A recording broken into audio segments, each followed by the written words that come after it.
Chapter 1104. Countless pairs of eyes watched the big black horse break into the enemy's camp like lightning and then enter Yangzhou like a wisp of smoke. There were the Tang army, bigwigs from the warlords in the city, the dead in the Fuchin River, and the dead hanging on the trees on the bridge. Many of them died with their eyes wide open. They finally closed their eyes when they saw Ningquebec. There was a long straight road behind the city gate of Yangzhou. The big black horse galloped southward and traveled a few miles in an instant. The sound of hooves slowed down. That was Ning Kei's reply to the dead in Qinghe Prefecture. In the middle of the street, thousands of feet away, there was a huge sacred sedan. The gauze curtain was fluttering in the warm spring breeze, revealing the face of the young great divine priest. He was still calm with a cruel smile. "You are in such a hurry. It seems that the wind and thunder are unstoppable. But I think it is not the demeanor of the academy." Hengmu Liren looked at him and said. Ning Kei got off the horse and did not answer. He reached his right hand behind his shoulder and held the hilt of his blade. He walked toward the sacred sedan. It was thousands of feet away from the sacred sedan.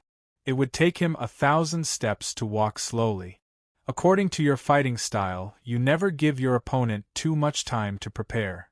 So who are you going to leave the 1,000 steps for? For yourself? It seems that you know how the battle will go.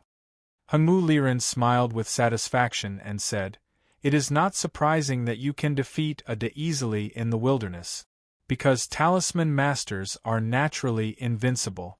Moreover, you have the ability of the academy. Besides, you are also a cultivator of diabolism. You are already one of the most powerful cultivators in the cultivation world. Unfortunately, none of these means anything to me." While talking, Ning Kei had already walked dozens of steps forward. Hengmu Liren stopped smiling and stared at the approaching figure. A trace of anger flashed across his tender eyes and he said coldly, "Talisman masters are invincible in the same state? Talisman masters below the 5 states are naturally invincible? Even so, so what? You should know that I have already surpassed the 5 states. How can you defeat me?" Ning Kei still did not say anything. He held the hilt and walked forward in silence. Hengmu Liren did not look down on him because of his silence. On the contrary, he looked more solemn. He leaned forward and then sat up straight. He said seriously, "Of course, I admit that you are powerful enough. Today's battle, no matter who wins, will shake the entire world, just like the Battle of Verdant Canyon years ago. It will be recorded in of history. So I am grateful that you are here." Ning of Hengmu Liren was powerful enough to show his strength, of his absolute confidence of gratitude. But of Hengmu Liren did not agree. He felt that the battle on the street of Yangzhou today was not similar to the Battle of Verdant Canyon. He might be able to compete with Second Brother now, but Hengmu was not qualified to be mentioned in the same breath as Liu Bai. Eyes of Hengmu of Liren was of Tian of Haotian. Of heaven of. Liu Bai was the most powerful one who dared to draw his sword against Haotian. He was the most powerful one in the world. Ning Kei remained silent. Hengmu Liren was finally displeased. His solemn expression was mixed with anger. He thought that there should be some sympathy between him and Ningquebec. However, Ning Kei did not answer him, which made him feel ignored. "Are you confident that you can defeat me?" He looked at Ning Kei and said sarcastically, "No." Ning Kei finally spoke. He looked at the sacred sedan and said calmly, "Before every battle, I am never sure that I can defeat my opponent, even if my opponent is a baby who can't cultivate. Only people like Yi Hongyu and I can understand this mentality. So you will never defeat people like us." Hengmu Liren remained silent for a while and said, "Is this a man who lives to fight?" Ning Kei was about 1,000 feet away from the sacred sedan.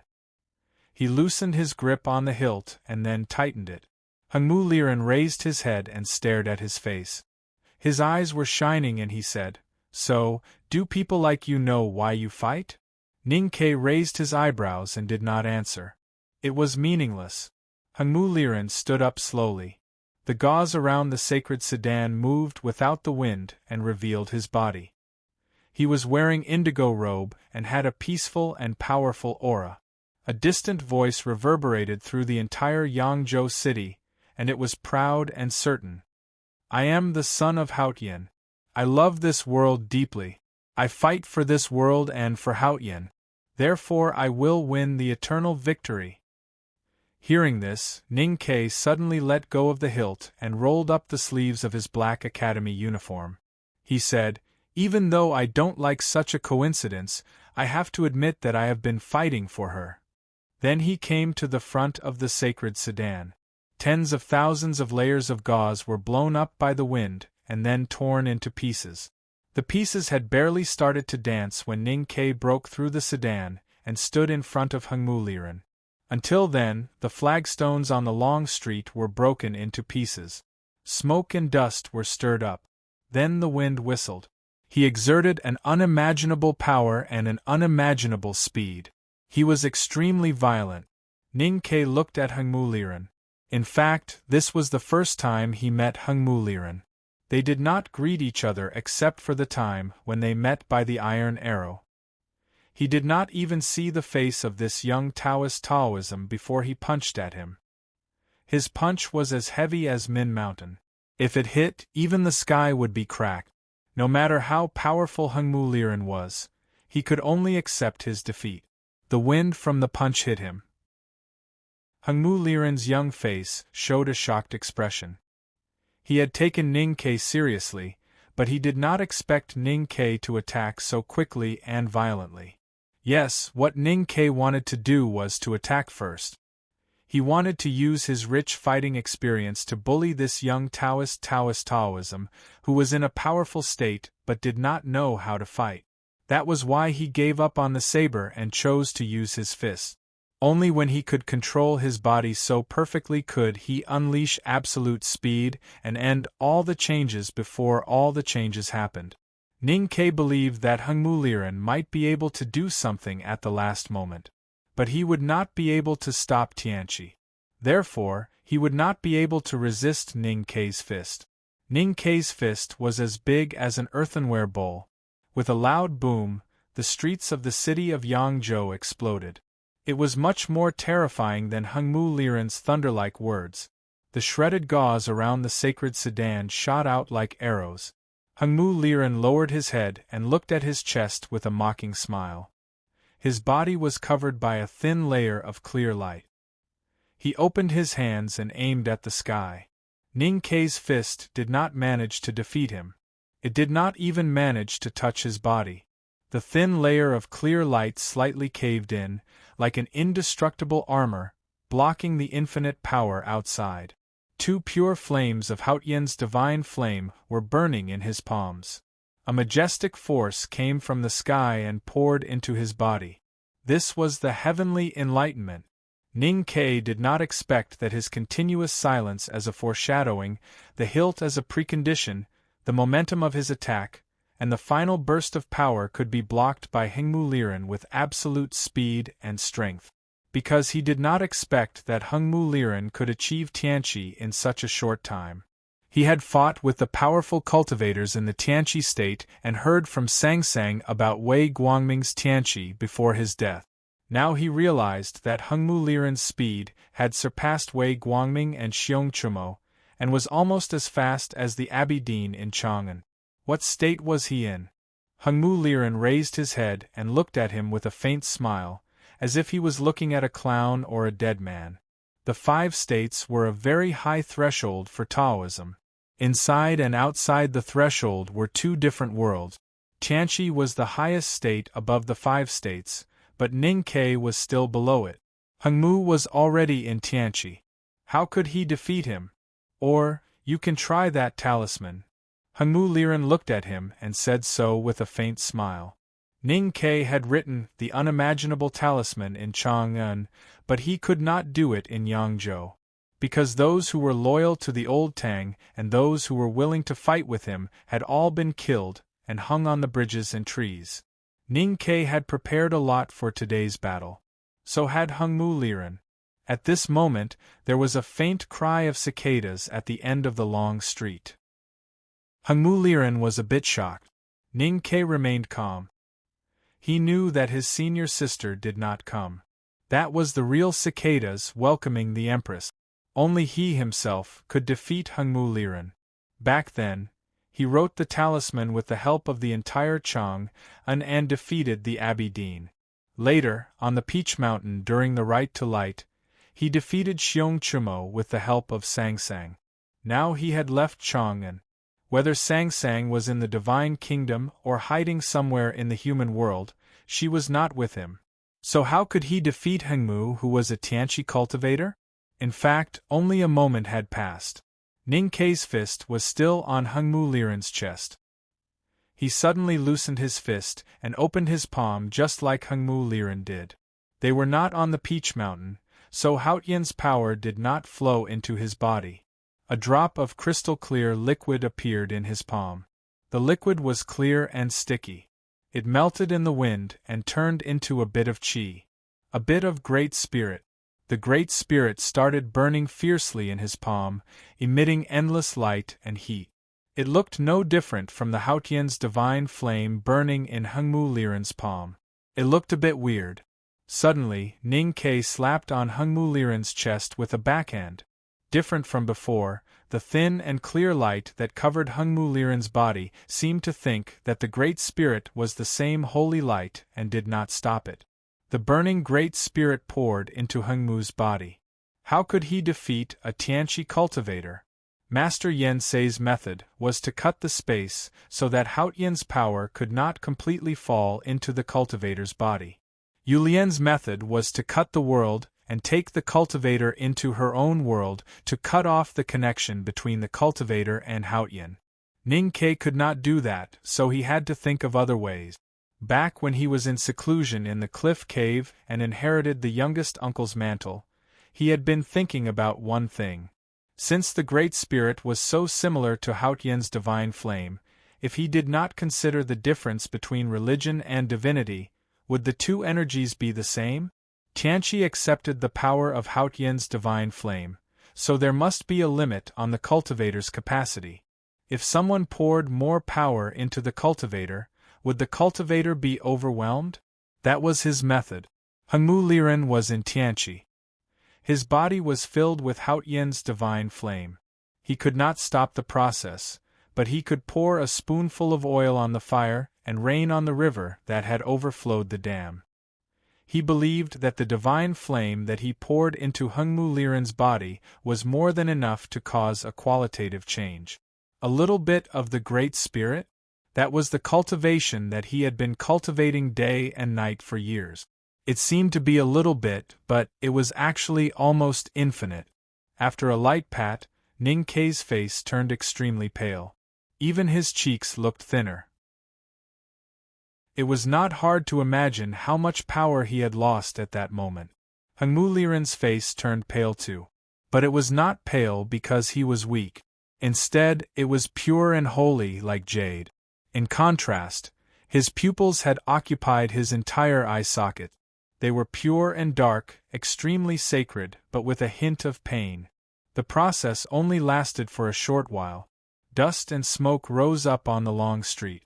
The qi of heaven and earth above the city of Yangzhou, and even further away, were disturbed. Clouds were stirred up and the sacred sedan could not hold on any longer and turned into ashes. It was as if a horrible hurricane from the storm sea in the east of the kingdom of Song had suddenly arrived here. The world turned dark and the whistling sound was like the wailing of ghosts. The houses nearby were all turned into ruins. The dust and smoke gradually dispersed. Hengmu Liren stood still. His divine robe was torn and hot air was coming out from the cracks. His mouth and nose were extremely dry. He seemed to be about to fall, but he did not. Stupid human. He looked at Ning Ke and said coldly and disdainfully, "Is this how you came up with to kill me? The divine flame is the power and will of Haotian. It is incalculable and as vast as the ocean. Where can you create another ocean? Infinite is still infinite. How can it overflow the dam?" With that, he punched at Ninquebec. His fist was burning with Haotian's divine flame. It left a bright and blinding flame in the dark street. There was a loud bang. Ning Ke was blown backward. Half of the houses on the street were destroyed. It was quiet. No sound could be heard. Hengmu Liren withdrew his fist and looked at the divine flame on it. He was satisfied with his power. However, at the other end of the street there was a small sound. Someone was pushing the wooden beams and stones away. Hengmu Liren squinted his eyes and looked at that direction. He was surprised and confused. Ning Ke stood up in the ruins. He was covered with blood and many bones were broken. There was a horrible wound on his chest that was punched by Hengmu. His heart could even be vaguely seen. An ordinary person would have died from such a serious injury. No matter how strong his will was, he could not stand still. However, he stood very steadily, and the expression on his face did not change. It seems that the methods in the stories are not working. He wiped off the blood on his face and looked at Hengmu Liren. Then I have to try my new method. It might not work, but it might work. The story that Ning Ke read was called Qing Yu Year. The method was the one that the Qing Emperor used to deal with Ku He. The new method he learned was the one that he learned a few days ago. I don't want to use the name Yangzhou anymore because it is not beautiful. So I decided to use the Great Spirit. Tomorrow it will be called Fireworks in March, and the day after that it will be called 8,000 Miles Happy Wind. Chapter 1105. Hengmu Liren's fist carried the power of Haotian and landed on Ning Ke's body. But he could not kill Ning Ke, which was unbelievable to him. Ning Ke was covered in blood and wounds. Even his heart was broken. But he was still standing. How could that be? The big black horse ran to Ning Ke and lowered its head to his right hand so that Ning Ke could put his hand on his neck to help him stand. Ning Ke gently stroked its mane to show that he was fine. I forgot the order of Lian Xing's words. Is it Buddhism to cultivate the devil, or is it Buddhism to cultivate the devil? But it's the same. Only the Vajra body can remain unstained. Ning Ke wiped the blood on his hand on the front of his academy uniform and looked at Hengmu Liren across the street. He said, "You know me well, but you don't seem to know what I spent the longest time cultivating." In the world of cultivation, he first learned Talisman Taoism, then the Great Spirit, then Lian Xing's Devil's Doctrine, and finally he learned Buddhism from the statue of Venerable in the Lank Temple. But in fact, he had been practicing Buddhism for the longest time. The time here was not in the real world, but in the Buddha's chessboard. There, he had been practicing Buddhism for 1,000 years.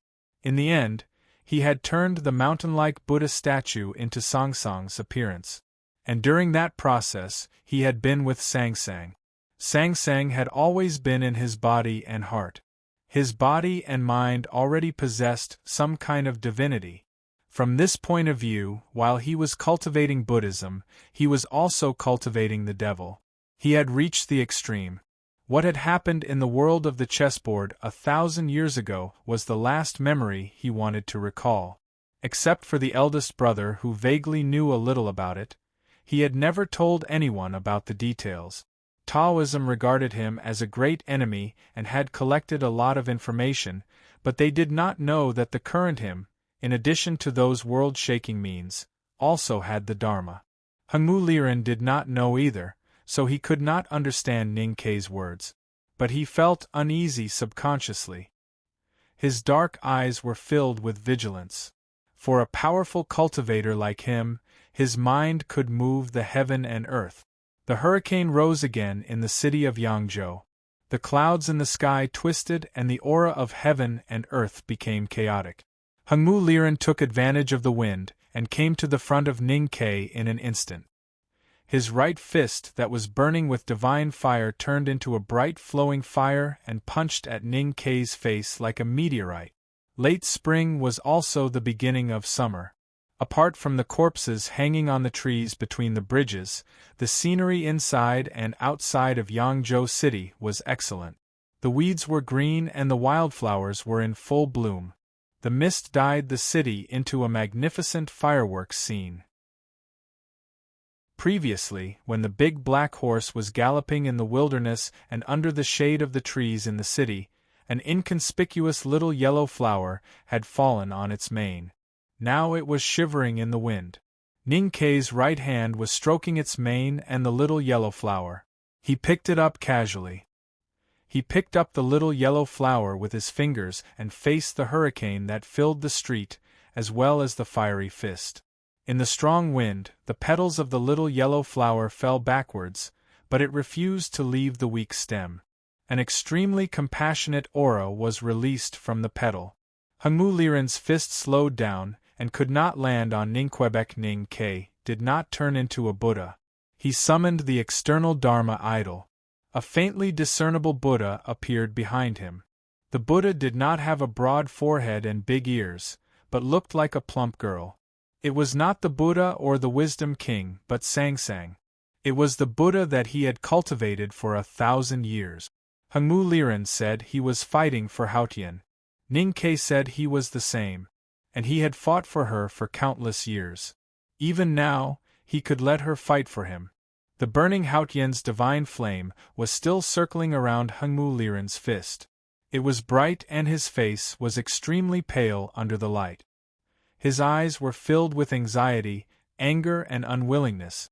Tianqi was a gift from Haotian. How could he hurt Haotian with the power that Haotian gave him? That would be blasphemy. So what? Without the power of faith, how could you invite the real Haotian? Hengmu Liren shouted furiously. His voice was like thunder in spring, exploding inside and outside the city of Yangzhou. He raised his state to its peak and continued to attack the little flower in Ningkei's hand. His body suddenly became extremely tall and big. His hair was disheveled and his body was emitting white-hot mist. He looked like a god from the ancient times. If not for the anger in his solemn expression, he would look more like one. She is not Haotian. She is just the Buddha in your heart. The most hypocritical Buddha. The most hypocritical Buddha. The chief monk would not kill anyone even with a monk's staff. He would be chopped into a dog by Junemo. Even if you become a Buddha, what can you do to me? Hengmu Liren, who looked like a god, looked down at Ningke with a violent expression. Ningke's body kept bleeding. The Buddha incarnation of Sangsang stood behind him silently and looked at the street with pity. No one knew whether it was looking at Hengmu or Ningquebec. Hengmu was right. Without the power of faith, no matter how profound Ningke's Dharma was, he could not invite the real Sangsang. He could only protect himself but not hurt Hengmu. Yangzhou City was not Chang'an. Everyone here who was loyal to the Tang Empire and the Academy and was willing to help Ningke had been killed by Hengmu. Or they had been killed by Ningke and did not even dare to think about it. Therefore, Ningke could not write the talisman or gather the power of faith. The Academy doesn't like to call that power faith. The towering Buddha's light and the godlike horizontal tree were fighting fiercely on the long street. Ningke and the little yellow flower between his fingers seemed a little small in the middle, but his voice was still so calm. We call it faith. After saying this, he loosened his fingers, allowing the little yellow flower to be blown away by the wind from his fist and disappear without a trace. Meanwhile, the Buddha incarnation behind him was also destroyed by the wind. The light of Buddha suddenly disappeared into his body. He held the handle of the iron cutlass. Countless faintly discernible and faint powers came from everywhere in and outside the city of Yangzhou. They floated toward him and entered his body one by one. Hengmu Liren's face turned pale. He murmured in confusion, "How could this be?" Those powers were the power of faith that he thought Ningke could never obtain in the city of Yangzhou. Or in Ningke's own words, it was the power of faith. Even if the Buddha came back to life, how could he obtain the faith of the dead? Ningke waved the iron cutlass and hacked at Hengmu Liren. The Buddha could not hack people, but he could. The iron cutlass simply fell down. It was not a simple move because it carried the faith of countless dead people in Qinghe Prefecture. The wind blew violently. The Dharma and the divine light intertwined and then tore each other into pieces. Hengmu Liren shouted like thunder. He burned Haotian's divine flame at the cost of his life and tried to block the cutlass. Ning Ke knew nothing about faith when he was in Chang'an. The reason why he could write the 2 talismans with the Arei pestle was that he accepted the fearless faith of the Tangs in Chang'an. Now he had a deep understanding of faith. Without Chang'an, he did not have enough power to write the talismans. But he could use the Dharma to obtain enough power to hack thousands of times again. Hengmu Liren might be able to block his cutlass, but he could not block his thousands of cutlasses. On the long street, the dust was everywhere. The horrible sound of the air being torn could be heard, mixed with Hengmu Liren's screams of fear, despair, anger, and unwillingness. In an instant, as the Buddhism sect said, Hengmu Liren blocked Ning Ke's 3,782 cutlasses. Ning Ke hacked 13,782 cutlasses.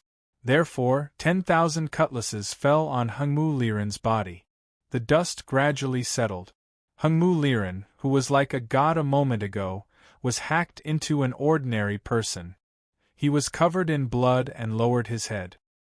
He looked calm and composed, just like the young manservant in indigo who chopped firewood in the Revelation Institute 2 years ago. With a clang, Ning Ke sheathed his cutlass. Affected by the sound, Hengmu Liren's Taoist heart that had been cut into pieces could no longer be intact. He spat out blood, and his internal organs that looked like gold and jade burst out from the wounds on his chest and abdomen. He lowered his head and looked at those horrible cutlasses with a confused expression. The next moment, the crystallized Great Spirit that Ning Ke had slapped into his body violently spurted out along the 10,000 cuts on his body. In the shrill whistling sound, a gale swept through the long street and then went far away. The gust of wind rolled up the reeds on the great swamp and startled the birds outside of Linkong.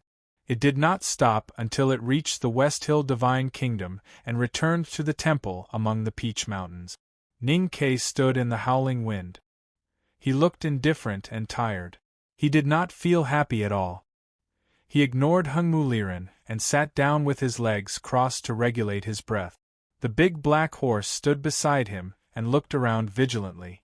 Hundreds of cavalrymen of the divine halls had surrounded the long street. But they did not dare to come closer.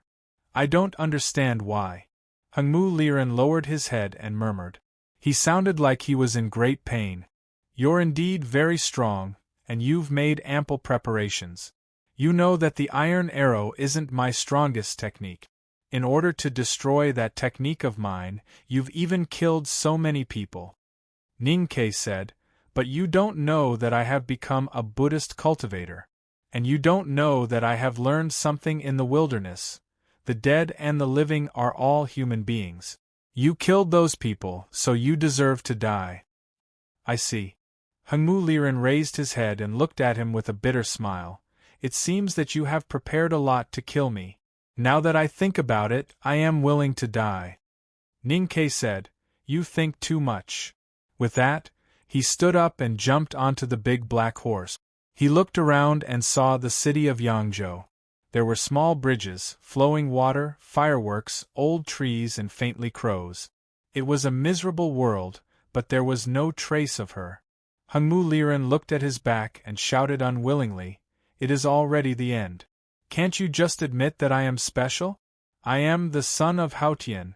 How can I be the same as the other useless people you killed? Ning Ke looked back at him and said, You always say that you are her son. The problem is that I never remember that she gave birth to you. How can I admit it? The big black horse stirred up the dust and headed to the south of the city of Yangzhou. Hengmu Liren looked at his back with great difficulty. He was lost and finally understood. Then he died. Fireworks in May. Ning Ke killed another person. The Tang army went to Yangzhou. As for the reason why I couldn't explode yesterday, I thought about it and didn't say it yesterday. Today, I'll report it to you. It's because a friend from another city has come to visit me. These 2 days, I've had to drive for 4 to 5 hours every day, and I also have to make arrangements for meals and whatnot. I'm exhausted. It's already very hard for me to be able to keep updating, and the quality is still acceptable. I'm very satisfied, and I hope that everyone is satisfied as well. It'll be fine tomorrow. After saying so much, I still strongly urge everyone to vote for me. Chapter 1106. The big black horse galloped out of the long street, and no one dared to stop it, leaving only a trail of smoke. Dozens of miles out of the city, there was only mist and the wind from the lake. Even though they were near the great swamp, the big black horse did not slow down.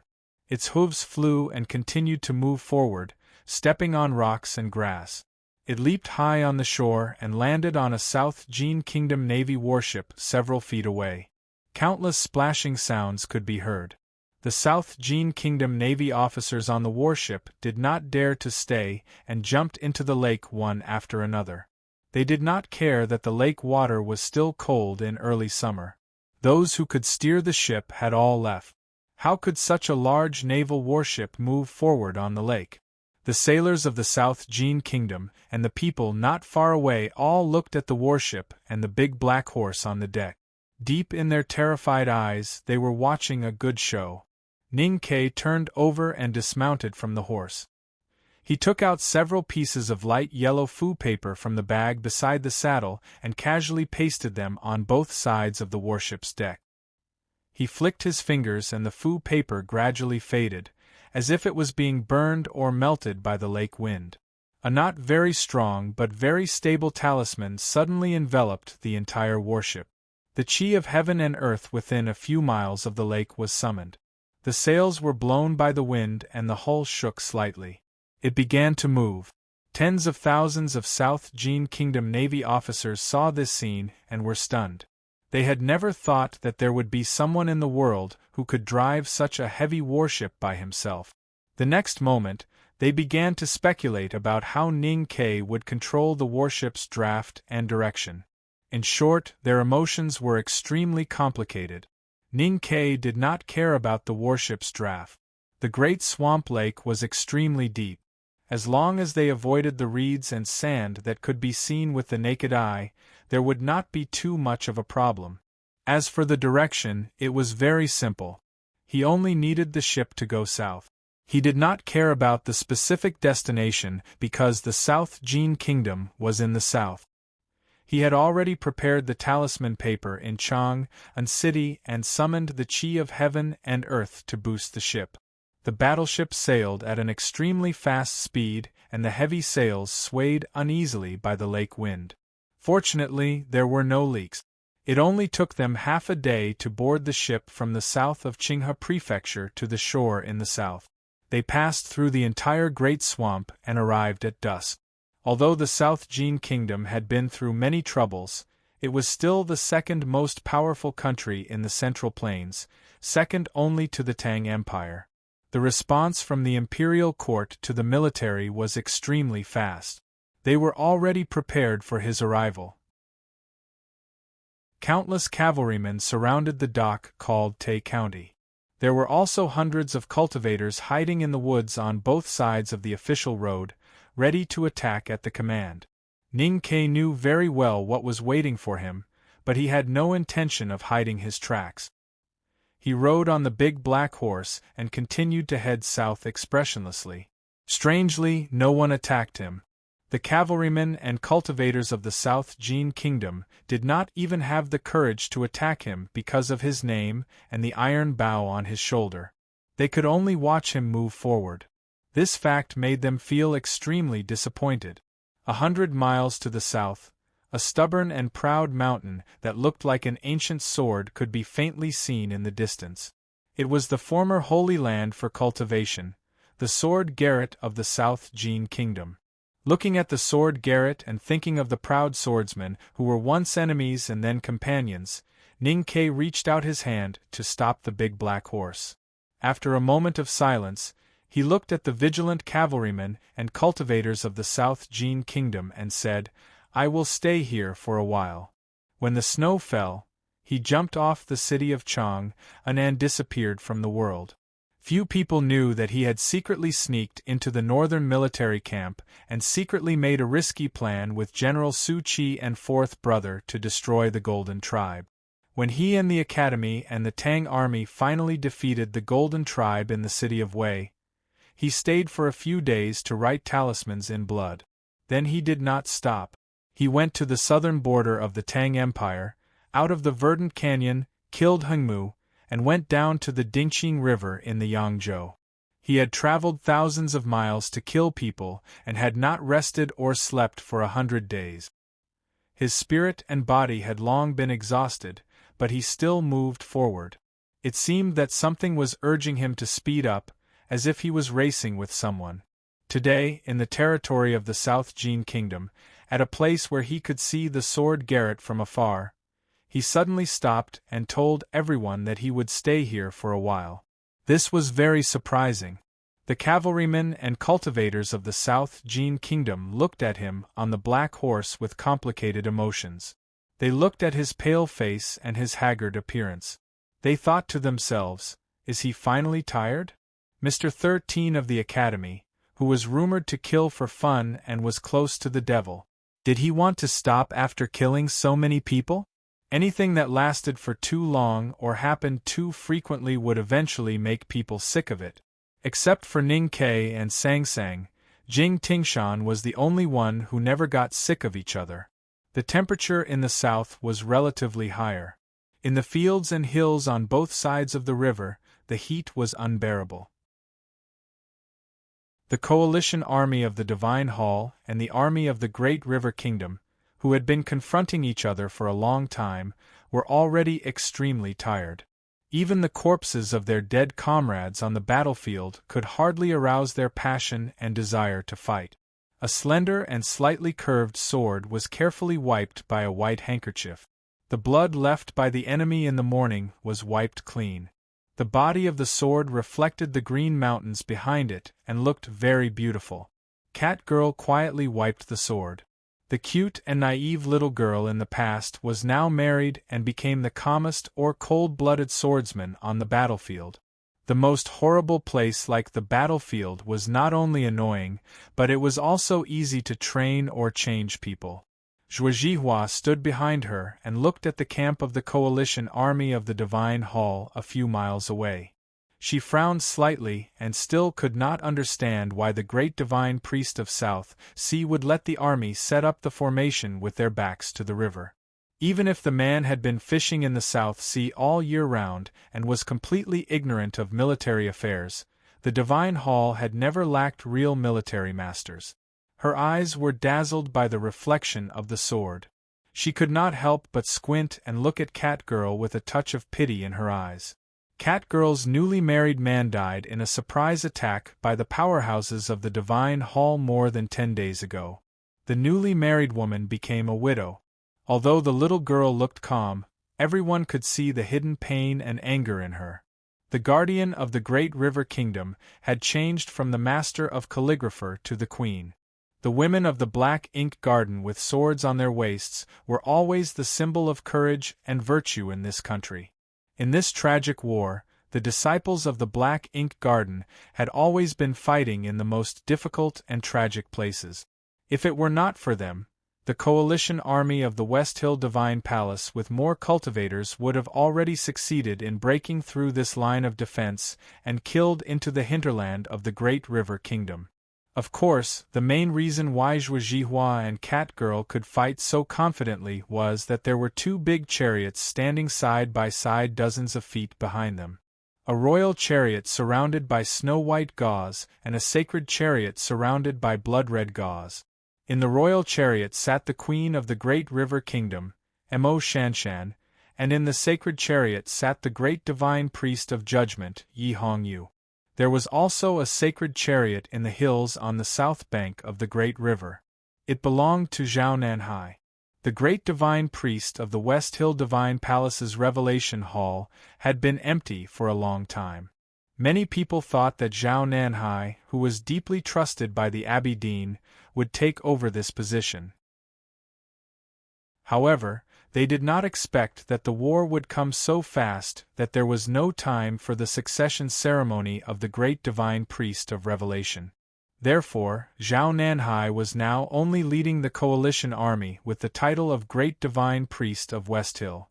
Zhuo Zhihua did not understand why the coalition army of the Divine Hall set up camp with their backs to the river.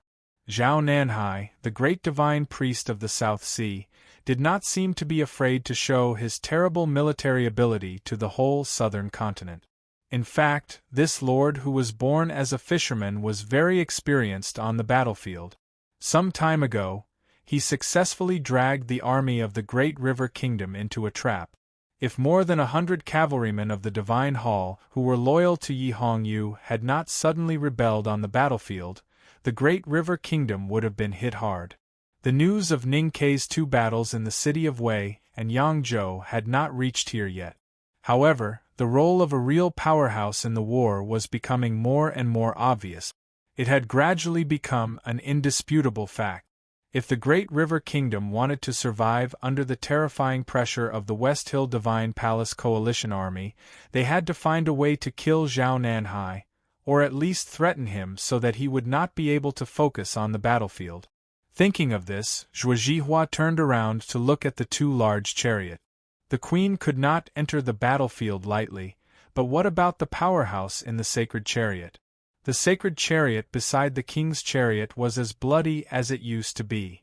Even if the great divine priest of judgment left the Peach Mountain, she would still be the great divine priest of judgment. Even the hierarch lord could not deprive her of her position.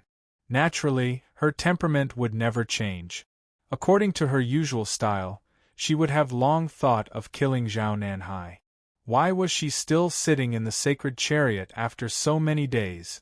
The great divine priest of judgment has not moved. It seems that she has guessed something. In the hills beside the great river, Zhao Nanhai stood in front of the sacred chariot that was heavily protected by thousands of papal cavalrymen of the West Hill Divine Palace.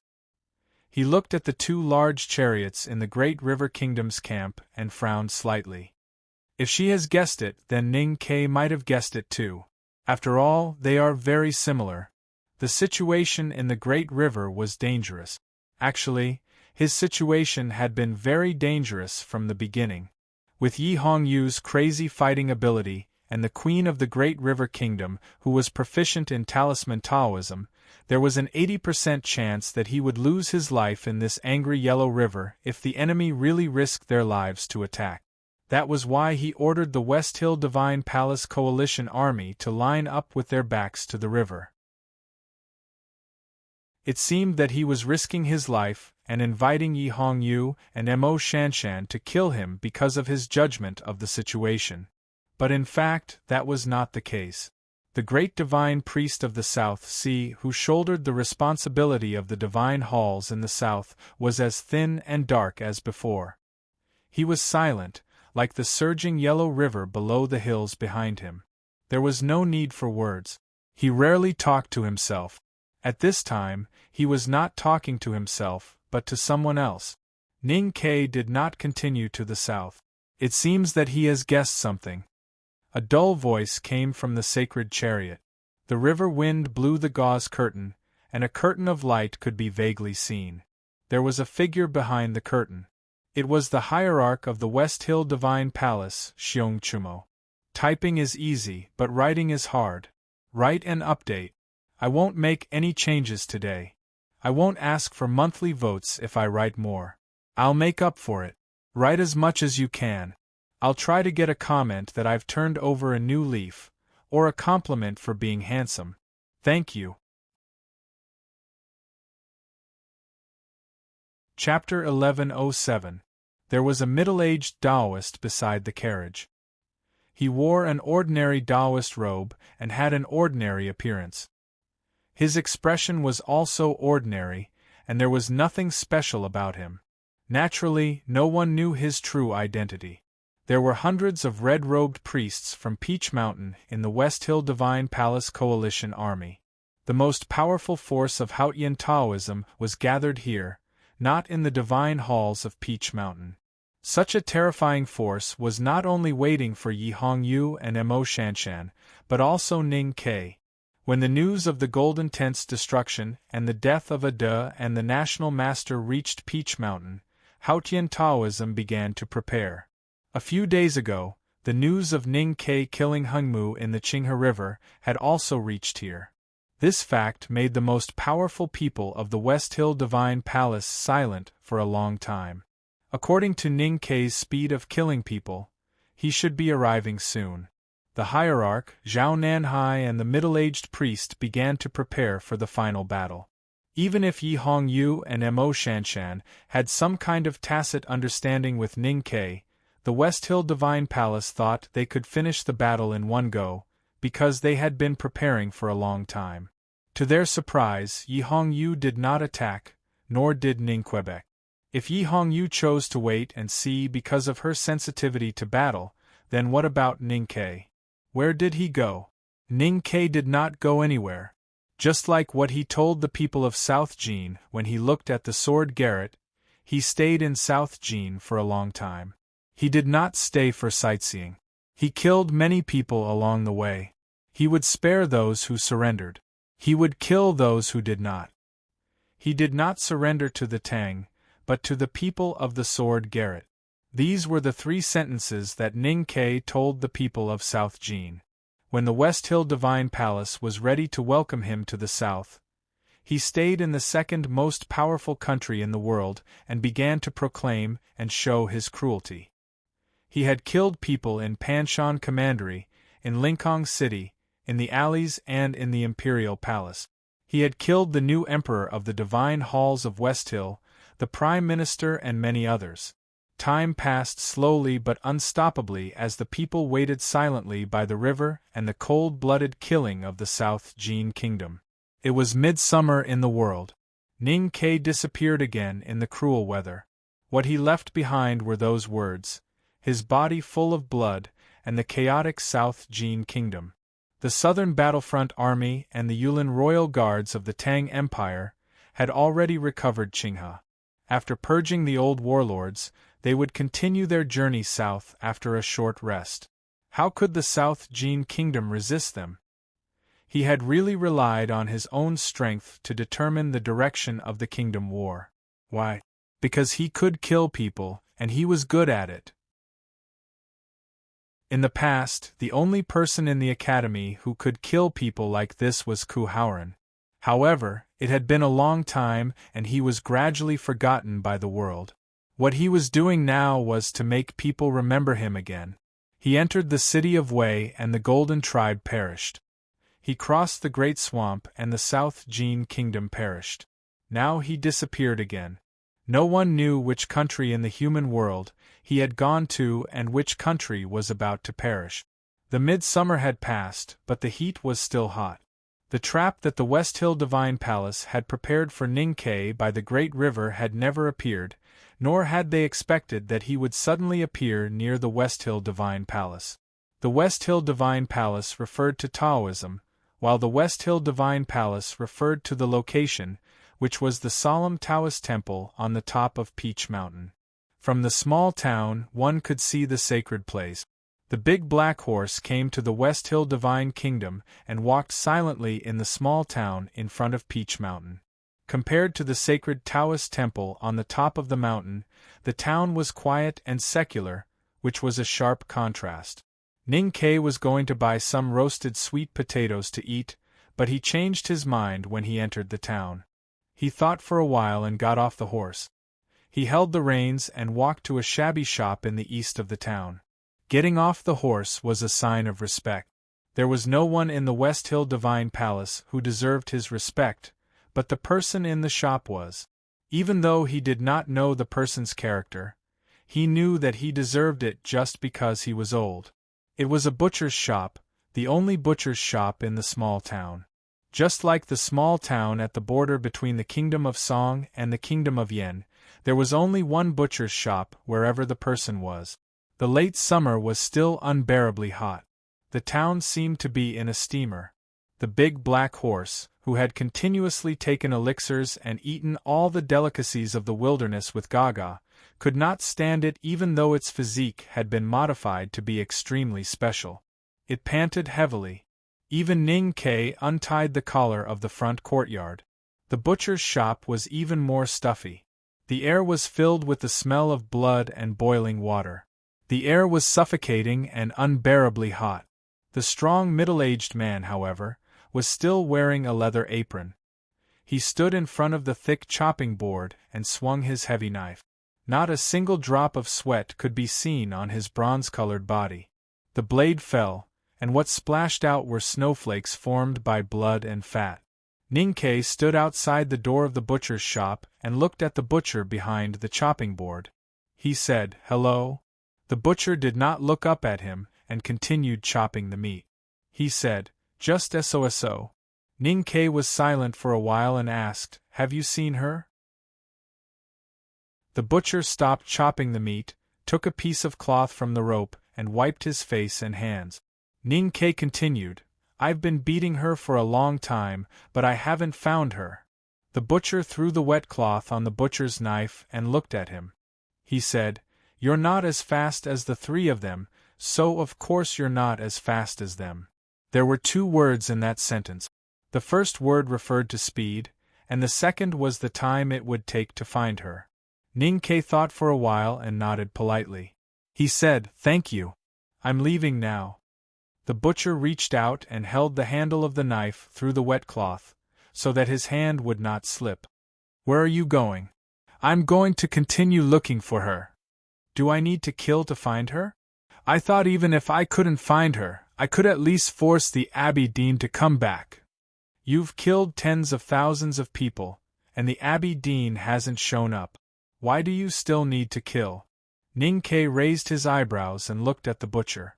He said, "I thought people like you and the drunkard who have experienced the everlasting night wouldn't care about what we're doing now. Am I right?" The everlasting night was the most tragic story in the world, and there were countless tragic scenes. The butcher had experienced it, seen it, suffered it, and feared it. Naturally, he wouldn't care about what Ning Ke and Taoism had done. He said, "I just have something that I've been wanting to ask the Academy." Ning Ke turned around and looked at him for a long time. He said, "Have you ever asked before?" The butcher said, "I can't beat the headmaster and Kuhauren." The hidden meaning in this sentence was clear. His question was definitely not a good one. He couldn't beat them before, so he didn't have an answer. Now the next generation of the Academy was no match for him, so he wanted the answer he wanted. Ning Ke's expression became calmer and even a little proud. He said, "Go ahead." From these few words, he was no longer representing himself, the ordinary man who was looking for his wife, but the representative of the Academy. So he had to be calmer and more confident. The butcher raised the meat knife on the chopping board and placed it in front of him. With this movement, Ning Ke felt that the threshold of the butcher's shop seemed to rise along with the ground. The seemingly ordinary, thick and greasy butcher's knife seemed to be as heavy as a mountain. The headmaster always said that he was benevolent, and the Academy always said that they were for the human world. Even though Kuhauren had killed so many people, he still thought that he was never wrong. Even if he killed people, he killed for the human world. Just like what the Academy and you are doing now, is it also for the human world to kill half of the people in the human world? The butcher looked at him and said, "Save the human world?" "The drunkard and I don't have such a grand wish, but how can your headmaster judge us based on this wish? Why is the Academy doing the right thing? Only by saving the human world according to your way can it be saved? Why do you have to save the human world?" Ning Ke looked at him quietly and said, "There is a saying that ask the common people instead of ghosts and gods. Perhaps only time can prove who is right. But at least what we see and hear with our eyes and what the Tang Empire has proven for 1,000 years, what the headmaster has done is at least relatively correct. That's because he has the biggest fist." The butcher said expressionlessly, "Fists are more reasonable than shit. Is the Academy such a place?" Ning Ke thought of youngest uncle, third sister, and himself. He kept silent for a long time, and then he thought of his headmaster, eldest brother, and second brother. He sorted out the things that he had thought through a long time ago. You are not talking about the Academy, nor the Tang Empire. He looked at the butcher and said, The Academy is a land of gentlemen, and the Tang Empire is a country of gentlemen. But I am not. A gentleman can be deceived, but I don't want to be a gentleman. I would rather suffer eternal damnation and try to fulfill my headmaster's wish. The butcher said, What good does it do for you to let your soul walk in the underworld? Ning Ke looked at him and said very seriously, Freedom? Although this word is very easy to make people feel greasy, like the knife in your hand, without freedom it is really boring. The butcher said, Even if it is unknown and dangerous? Ning Ke said, You should have vaguely guessed where I came from, so you should know that what I said is correct. I have seen it, and it should be like that. The butcher was silent for a long time, and then said, That is the underworld. If you insist that the real world is the underworld, Ning Ke said. The butcher looked at him and said, In the past, Haotian Taoism said that you are the son of Yama. It is actually wrong, but it is also right because you will bring the world into the underworld. Ning Ke was silent for a long time. He thought of the changes of his identity over the years, the stories of the past, and the escape. He felt a little ridiculous and sad. He said, It seems it is indeed so. The butcher said, The human world. Why should we enter the underworld? Ning Ke said, Why not? The butcher said, It is very cold there. Ning Ke said, But it is also very big. After saying this, the inside and outside of the butcher's shop became quiet. Because it was too quiet, there was a dead silence. The dead pig in the shop stared at the two with its round eyes, and the sheep's head in the pot of boiling water also squinted at them. They had their own ideas, and there was no consensus, so they wanted to die. In order to save my breath, there is no time to revise it, and I can't look back. The writing will definitely be rough, and I will find time to revise it. Chapter 1108. Ning Ke looked at him quietly, without the slightest fear. After a long time, the butcher put the knife back on the chopping board, but his hand did not leave the handle. He said, I don't care about you killing people, but I care about eternity. You and anyone else from the Academy should never enter the West Hill again, or I will kill you too.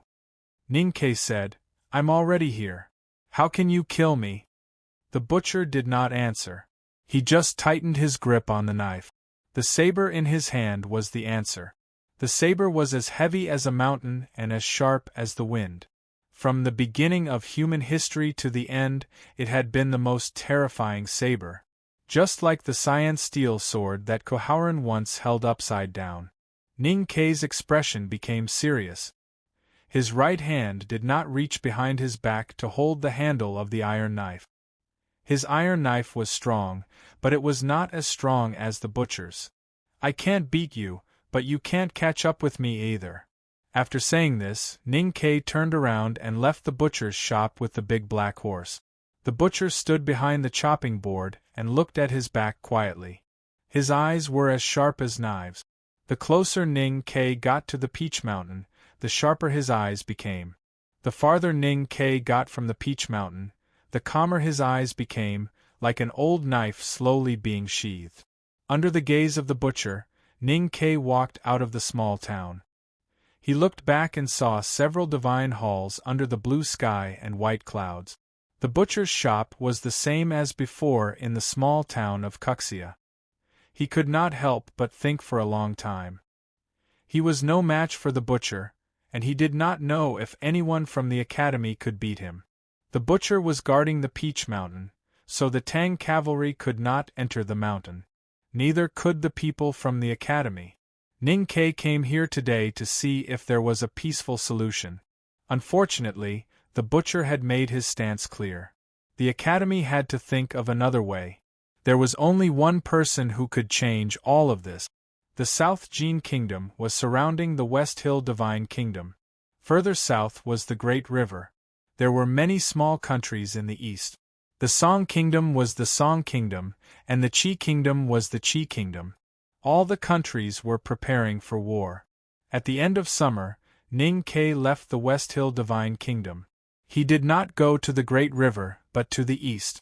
Divine priests from the Song, Qi, Liang, and Qin kingdoms were dying one after another. The morale of the allied forces was greatly reduced. Just when the West Hill Divine Palace finally reacted and sent a large number of powerhouses to kill or at least temporarily trap Ning Ke, no one expected that he had already quietly come to the Tile Mountain. The small town in front of the Hua Mountain was still the same as before. The people still relied on stone carvings to make a living. The Yulan Hungry Ghost Festival was long gone, and the incense in the Lank Temple was not as popular as it used to be. Fortunately, after the collapse of the Buddha statue, the countless beautiful stones that fell were enough to carve for hundreds of years. In the early morning, it rained around the Tile Mountain. The sea breeze made the mountain top cooler than the inland. Even though it was still summer, it felt like autumn. Just like back then. Ning Ke stood in front of the broken body of the Buddha statue, looking at the mountain path between the green mountains, the looming palace behind the forest, and the huge rocks all over the mountains and valleys. He said, "It seems that the statue imitates the Buddha, but it is not real after all." Monk Guan Hai stood beside him. He put his palms together and chanted the name of Buddha. He sighed and said, "Then what is real?" Ning Ke turned to look at him and said, "The South Jin Kingdom is about to fall. Don't worry about the Yen Kingdom for now. The Divine Hall can't even defeat the Great River.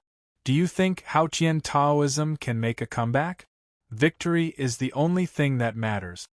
Monk Guan Hai was silent for a moment and said, "Don't you think it strange?" Ning Ke did not directly answer the question. The slightly cold rain fell on his face and washed away all his expressions. He said, "When we go to the West Hill, we will go to the Lank Temple too. Let's think of it as sharing the spoils." Monk Guan Hai said, "The Academy is destroying Buddhism. We are the disciples of Buddhism." Ning Ke said, "Wrong. Second brother is destroying the Buddhist kingdom, not Buddhism." Monk Guan Hai said, "Buddha is merciful. Too many people have died, and you have killed too many." Ning Ke turned to look at him and said, "Wrong again. Your Buddha has never been merciful. He saved all living beings and taught them to learn Buddhism. In the end, he only cultivated a smaller nirvana. All he wanted was to get through the everlasting night and pursue more than eternity. Has Buddha ever really cared about the human world?" Monk Guan Hai said, "According to what you said, what have we been cultivating for decades?" Ning Ke said, "The Buddhist scriptures are not all written by Buddha. Master Qishan taught me to read them. You have also read them. Cultivating Buddhism is not cultivating Buddha, but ourselves." Monk Guan Hai was silent. Ning Ke continued, "You are the Buddha and so am I. Everyone in the world can become a Buddha. Just like what Yi Su said in the scripture of the New Stream, everyone is Haotian. So the human world is naturally a Buddha kingdom and a divine kingdom." Monk Guan Hai sighed with emotion. He looked at his pale and thin face and said, "What about you? Continue killing like this? You can't hold on for long." There were some wild flowers in the ruins of the Buddha statue. They were yellow, very similar to the one he saw years ago. Ning Ke looked at the flower and the mountain path hidden in the forest. He thought of what Sang Sang said in the temple. He slightly squinted his eyes, but it was hard to tell whether he was happy or sad. He had traveled thousands of miles in the human world and killed people at the expense of his state and lifespan. Just like the butcher said, he was not as fast as the Abbey Dean and the drunkard. But he believed that he knew her feelings and her most cherished past in the human world. Even if he could not sense her specific location, it was still possible to find her. For example, she might be living in the temple on the Tile Mountain, right? Unfortunately, she was not there. He said, I'll hold on for as long as I can. Monk Guanhai said, Prove Tao by killing? Ning Ke shook his head and said, That's too pretentious and perverted. Only someone like Lian Sheng would do something like that. Although the number of people I've killed and will kill is no less than Lian Sheng, and I'm no less evil than him, my way of thinking is different. I don't know what will happen to the human world, and I don't have any intention of destroying the world. Monk Guanhai sighed and said, It seems that you also think something is wrong. This was the second time he mentioned it. The victory of the Tang Empire and the Academy seemed to be built by Ning Ke's killing. But in fact, it was the general trend. He just used this horrible way to speed up the whole process. Taoism had ruled the world for countless years, and the West Hill Divine Palace had unimaginable resources. Logically speaking, they should not be defeated so quickly. The reason was Yi Su's death. Because of Yi Su's death, the new stream grew like weeds after the spring rain. It seriously shook the rule of Taoism. Because of Yi Su's death, the West Hill Divine Palace was divided and had endless internal strife. Everything seemed to be because of the Abbey Dean's irrational decision. But would the Abbey Dean make an irrational decision? Even the most irrational person would not think so. Monk Guanhai would not think so, and neither would Ning Quebec. He had even vaguely guessed the truth. But he had no choice but to be a pawn. Guessing the Abbey Dean's thoughts did not mean that he could see through his plan. Ning Ke could only use the simplest solution to solve the complicated situation. The simplest solution was life and death. The distance between the sword and the knife was like two different worlds. He only hoped that he could be fast enough to change the human world before the Abbey Dean succeeded. Then, even if the Abbey Dean's plan succeeded, it would be meaningless. There were many people who wanted to change the human world. The headmaster, the Buddha, Kohaoren, and Lotus had all tried. Some failed, and some were still on the way. People like the drunkard and the butcher did not want to change the human world, which was also a kind of influence or change. But the premise was that these people were powerful. Some people might not be as unfathomable as the butcher in terms of state or strength, but they could still change the world, because they had unfathomable and strong willpower. Deep in the West Wilderness, the dark underground world which had been surrounded by the prison wall for tens of thousands of years had been completely changed by one person. The wildfire lit up the world and the Prajna Peak, and also pointed out the way. The uprising war over the past few years had completely changed the order of the underground Buddha kingdom. Especially in early summer, the reinforcements of the Right King's palace were sneakily attacked by a Tang army that came out of the Pamir Mountains. Their supplies and fodder suffered heavy losses. Since then, no one could change the outcome of the war. Between the giant peaks that grew from the bottom of the giant sinkhole, there were flames everywhere. Many of the yellow temples hidden in the green forest had been swallowed by the flames. In the continuous forest, there were also many burn scars. The Taoist trees were gone, and countless mountain paths were exposed, like countless threads trying in vain to stitch something together. At the front of the mountain road, Jun Mo held the iron sword and looked at the seriously injured Qin Yen without any expression on his face. The clothes he used to wear were destroyed in the battle, and he picked up a monk's robe from somewhere. His new hair was still gray, so he did not keep it. It was very short and reflected the fire in the distance, making him look like a Buddha.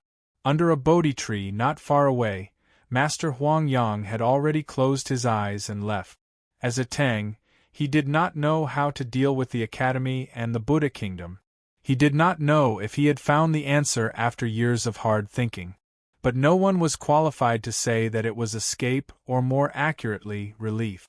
Qin Yen was covered in blood, and his kasaya was broken. He looked extremely haggard. He pointed at the wildfire on the mountain and the temples that were gradually turning into ashes, and said, "Killing people and destroying Buddha is the principle of the Academy?" Jun Mo said, "Destroying Buddha is my principle." Qin Yen said, I have heard of a saying in the academy, existence is the principle. Junimo said, youngest brother's words are extremely wrong. Qin Yen said bitterly, it is really impossible to reason with Mr. Second. Junmo's expression did not change, and he said, because I am reasonable. You can't reason with me. I went out for a walk after dinner and then continued writing.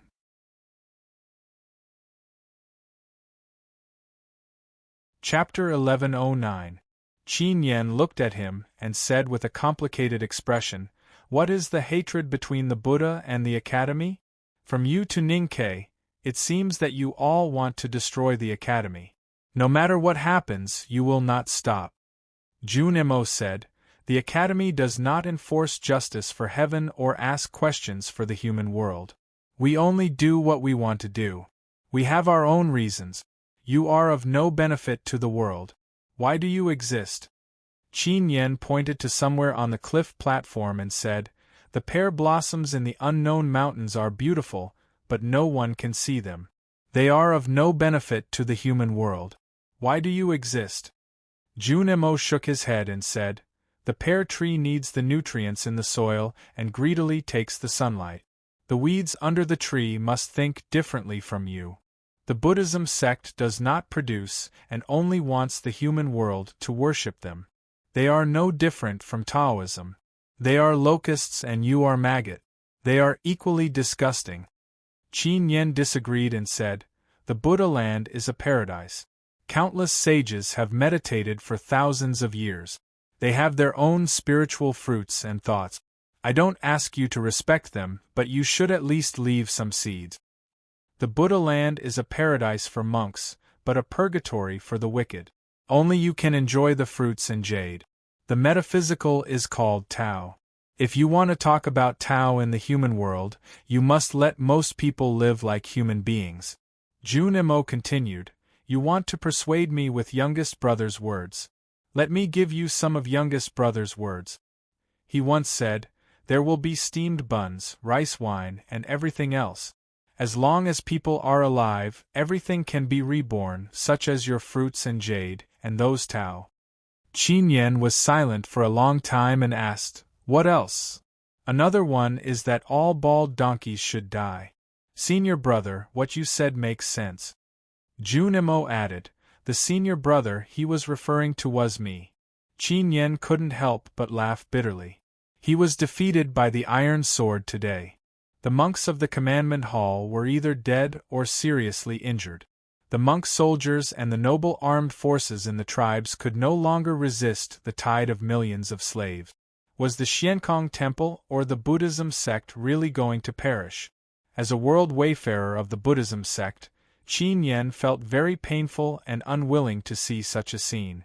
There were many others who felt the same way, such as the young monks who were moaning under the Bodhi tree, and the old monks who were weeping when they saw the burning temples. No one was willing to accept such an ending. The sounds of battle shook the heavens. The revolutionary army surged along the mountain path like a tide, and was about to drown the entire Prajna peak. The people at the forefront could already see what was happening on the mountain path.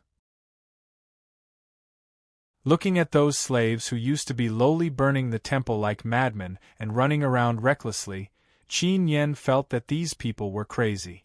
With a determined look, he sat cross-legged on the mountain road and began to recite scriptures. He was chanting the rebirth mantra. Qi didn't know if he was to see himself off. The tranquil chanting of sutras rose from the mountain path and spread to the countless plateaus and temples in the mountains. The young monk, who was covered in blood, struggled to sit up. He supported his shaky body and sat under the tree. As Qin Yen began to chant, the old monk wiped away the tears in his wrinkles and began to chant. In the ruins of the main hall of the Xiankong temple, dozens of powerhouses from the commandment hall, who were on the verge of death, also began to chant. Suddenly, a melodious bell rang out from an unknown place, accompanying the chanting of sutras like an accompaniment. The chanting turned into the chanting of Buddha. The chanting of Buddha echoed throughout the mountain. A sense of compassion, relief, and solemnity was released from countless monks and temples, permeating between the clouds in the sky and the wilderness underground. In the deepest part of the mountain, at the bottom of the cliff cave sealed by sand and stones, the chief monk of Scripture, who was chained to the wall by iron arrows, slowly opened his eyes. He heard the chanting of Buddha outside the mountain and knew that the Xiankong Temple and the Buddhism sect had reached the most dangerous moment. His eyes showed reluctance and then calmness. The chief monk struggled to raise his skinny hands and put them together in front of his chest. His withered face revealed a compassionate expression. His gray lips moved slightly. Although the voice was faint, it sounded like a dragon's roar in the sky. The chanting of Buddha from the cliffs finally came to the depths of the cliff cave and merged with the weak chanting of the chief monk. The meditation of countless monks merged with his meditation. Although he was a Buddha in the human world, he could not bear so many complicated beliefs. His facial features began to ooze blood and his whole body began to emit a faint Buddha's light. Then his skin gradually faded in the Buddha's light, revealing his flesh and bones. He looked horrible. The beginning of life was just a pool of blood or pus. The Buddhism sect used this method to let believers know impermanence. They also did the same. Only in this way could they be truly pure. The chief monk closed his eyes. There was no slightest tremble in his sunken eye sockets. He seemed to be dead, or he was still alive. He was returning to the beginning of life, death. He was turning into pus and blood. Drip, drip, drip. The purest and filthiest blood dripped on the ground of the cliff cave and seeped into the depths of the mountain through a crack that was invisible to the naked eye. After a long time, it finally reached the bottom of the mountain. There was a river of hot magma underground. A chessboard was floating in the river. It was the Buddha's chessboard. When Sang Sang boarded the giant boat, she threw it back to the mountain from thousands of miles away and suppressed it in the horribly hot magma at the bottom of the mountain. Without external help, it would never wake up. Today, the Xiankong Temple was about to be destroyed. Countless monks died.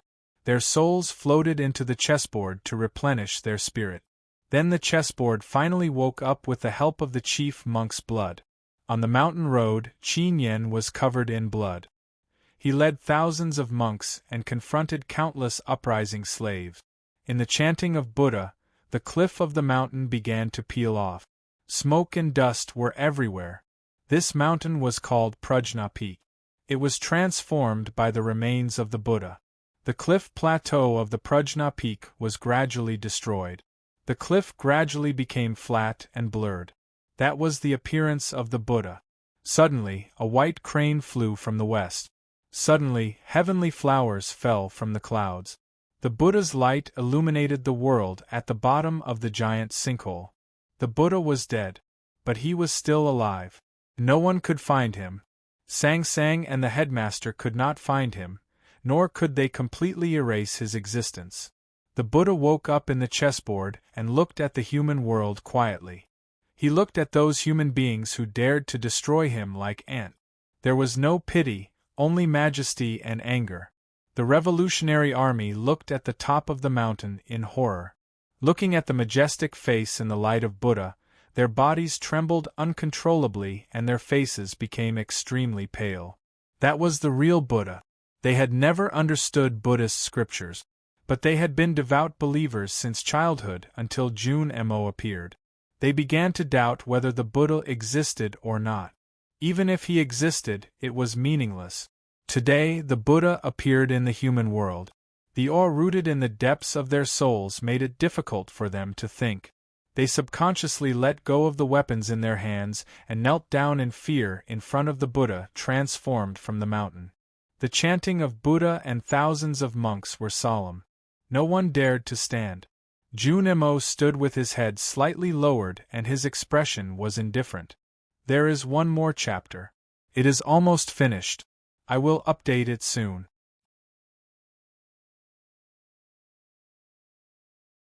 Chapter 11:10. Jun Mo was wearing a monk's robe. His hair was very short, and his sleeves were fluttering in the wind. He looked like a young monk. He stood on the mountain road, facing the peak in the Buddha's light, as if he was in front of Buddha.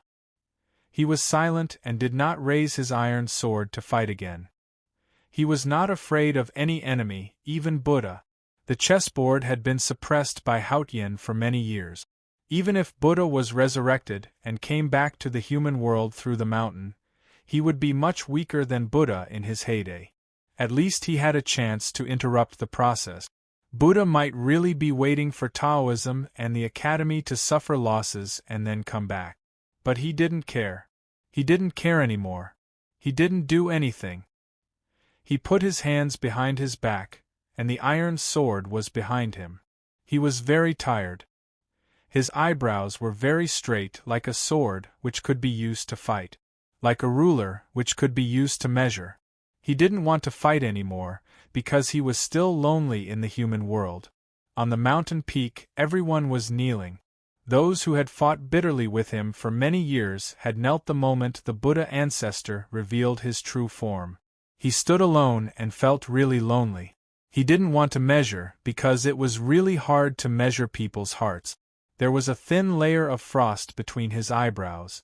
The frost came from the bottom of his heart, and it was a little cold. In the Buddha's singing, he just stood there with his head down. All the slaves lowered their heads and touched the ground with their foreheads in fear. They didn't dare to look directly at the Buddha's light, let alone look at Buddha's face. Naturally, they couldn't see his somewhat desolate figure. They were like a group of ants bathed in the Buddha's light, not daring to move. But, however, for thousands of years, it was believed that there would always be a few maverick ants in the ant colony who, for some mysterious reason, decided to temporarily look away from the rotten leaves and shells to the blue sky. Then, their world was different. Because they saw, they were afraid? No. Only when they saw, they wouldn't be afraid. A young slave, supporting his body with trembling hands, couldn't suppress his strong curiosity and concern. He raised his head in fear and looked ahead of the mountain road. He saw the Buddha's light, the lonely Junimo in the Buddha's light, and the Buddha's face. Turned out that Buddha looked like that. Turned out that Buddha looked like that. Looking at Junimo in the Buddha's light, he suddenly felt very ashamed and humiliated. An unknown source of courage came to his body. With a trembling hand, he reached for the hilt of his sword and grasped it again, then stood up shakily. He stood up. He looked around at his companions, wanting to say something, wanting to call on them to stand up as bravely as he did. But he found that no one was looking at him. His voice was too small in the powerful and solemn Buddhist chants.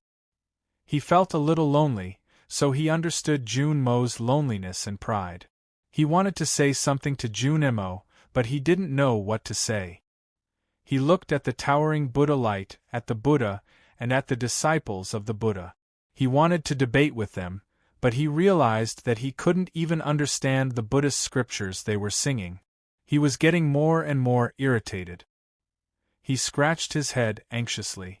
The more anxious he was, the more he found the Buddhist chants irritating.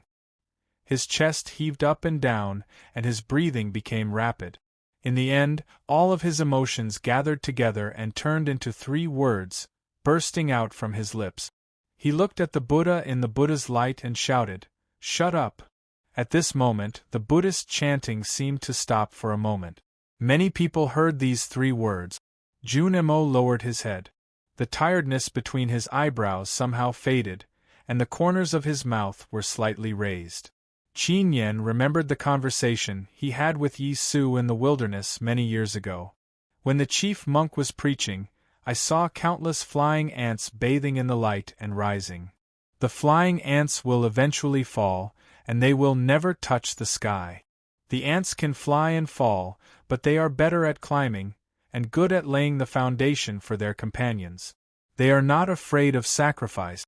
If the ants pile up one by one, as long as there are enough of them, they can definitely pile up into a pile that can touch the sky. Qin Yen was terrified and he felt cold all over. Yi Su finally began to believe in the ants, and began to lead them to the sky. However, he had long forgotten the words he had said in the past, the principles he had believed in. He looked at the slaves standing in the Buddha's light, and suddenly felt desperate. This was just the first ant, and there would be more ants standing up. Yes, the slaves kneeling in the Buddha's light looked at each other. Although they were confused, more people stood up. Some shouted to shut up, and more were silent. But they stood up. More and more slaves slowly stood up in the Buddha's light, like a black tide. The shouts were getting louder and louder, echoing between heaven and earth. Shut up! Shut up! Junemo lowered his head and listened. The corners of his mouth were getting higher and higher, and finally turned into a smile. At first, it was a smile, then a broad smile, and finally a hearty laugh. He laughed with great pleasure. Ha ha ha ha. Finally, they stood up. Those who did not want to be slaves. Did you hear that? He looked at Qin Yen, and the smile on his face gradually disappeared. He shouted, "Shut up!" His voice was like the sound of a bell, drifting between the peaks, refreshing the heart, and shocking the mind. All the peaks were silent for a moment. Qin Yen and countless monks spat out blood and fell to the ground.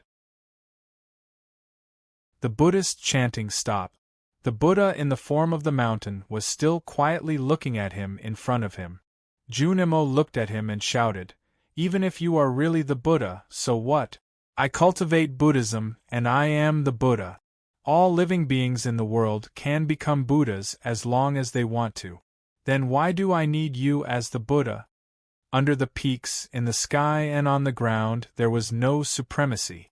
There were only millions of old and weak women and children, slaves covered with scars, and women who had been humiliated. All eyes were on him. All the power followed him, and handed over to him because of trust. An unimaginable majestic power filled his body. He raised the iron sword in his hand and chopped at the Buddha. At this moment, he was like a god, but he was not a god. His sword seemed to come from the netherworld, but he was not the messenger of the netherworld, nor was he the representative of the human world. He was just a scholar in the academy. The scholar with a high crown who wanted to draw his sword when he saw injustice. A clear shadow of the sword appeared in the sky, and the clouds were cut open. The sunlight shone through the gap, diluting the Buddha's light between the peaks, but still making the world bright. The iron sword fell. The Buddha was chopped by the iron sword. Many years ago, he chopped the stone statue of the Buddha into countless stones in the Lank Temple. Many years later, he really chopped the Buddha into countless stones. The thunder-like roars kept ringing.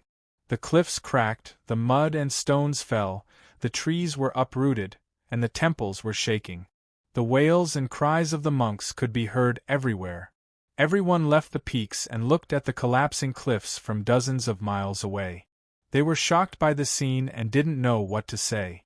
Qin Yen and many monks didn't go down the mountain road. Suddenly, an extremely harsh sound rang between heaven and earth. It was the sound of rocks rubbing against rocks deep underground. It was the sound of the heavy mountain breaking and then sliding on the broken section. The giant peak broke from the root and slowly fell toward the east.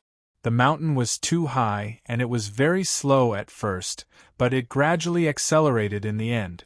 When the mountain finally fell on the field, it didn't hit anyone, but the earthquake caused a lot of trouble. The sky was full of smoke and dust, as if it had entered the night ahead of time. After a long time, the smoke and dust gradually dissipated, and people could see the scene in front of them clearly. They were shocked speechless again. The giant peak was like the iron sword in Jun Mo's hand. It cut a hole dozens of miles wide in the earth, and the peak itself became the road paved on the hole. In the east where the peak was pointing, there was a huge gap in the precipitous cliff wall, facing the peak from a distance. It looked like two bridges. As long as one walked across the field full of blooming wildflowers, they would be able to connect. The slaves looked at the big gap in amazement, and some bold people began to walk over there. The people in the west climbed the bridge formed by the giant peak and also began to walk over there. After a long time, they finally reached the bottom of the cliff and walked to the gap that had become a gentle slope. Millions of slaves walked up the slope. They walked in silence from dusk to early morning. They now knew what the ground was, but they still looked forward to it, and then nervous and even a little afraid. They walked in silence, with only the sound of footsteps, dense and rustling.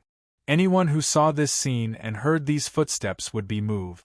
After walking for a long time, a light finally fell on the face of a boy in the front. He opened his mouth wide, his eyes slightly narrowed, and he was a little confused by the light. "Oh, Grandpa," the sun was on the ground, as high as us. Facing the light of the morning sun, the slaves who had lived underground for generations finally came to the world above the ground. Just like the child, people admired, people were silent, people cried, for those ancestors who never came to the ground and saw such a sun. It turned out that the sky was very close. It turned out that the earth had no edge. It turned out that this was the taste of freedom. Crying and dancing, from early morning to sunset, to the appearance of the stars in the sky, and the bright moon, people's carnival never ended. Junemo walked under the Bodhi tree and began to rest.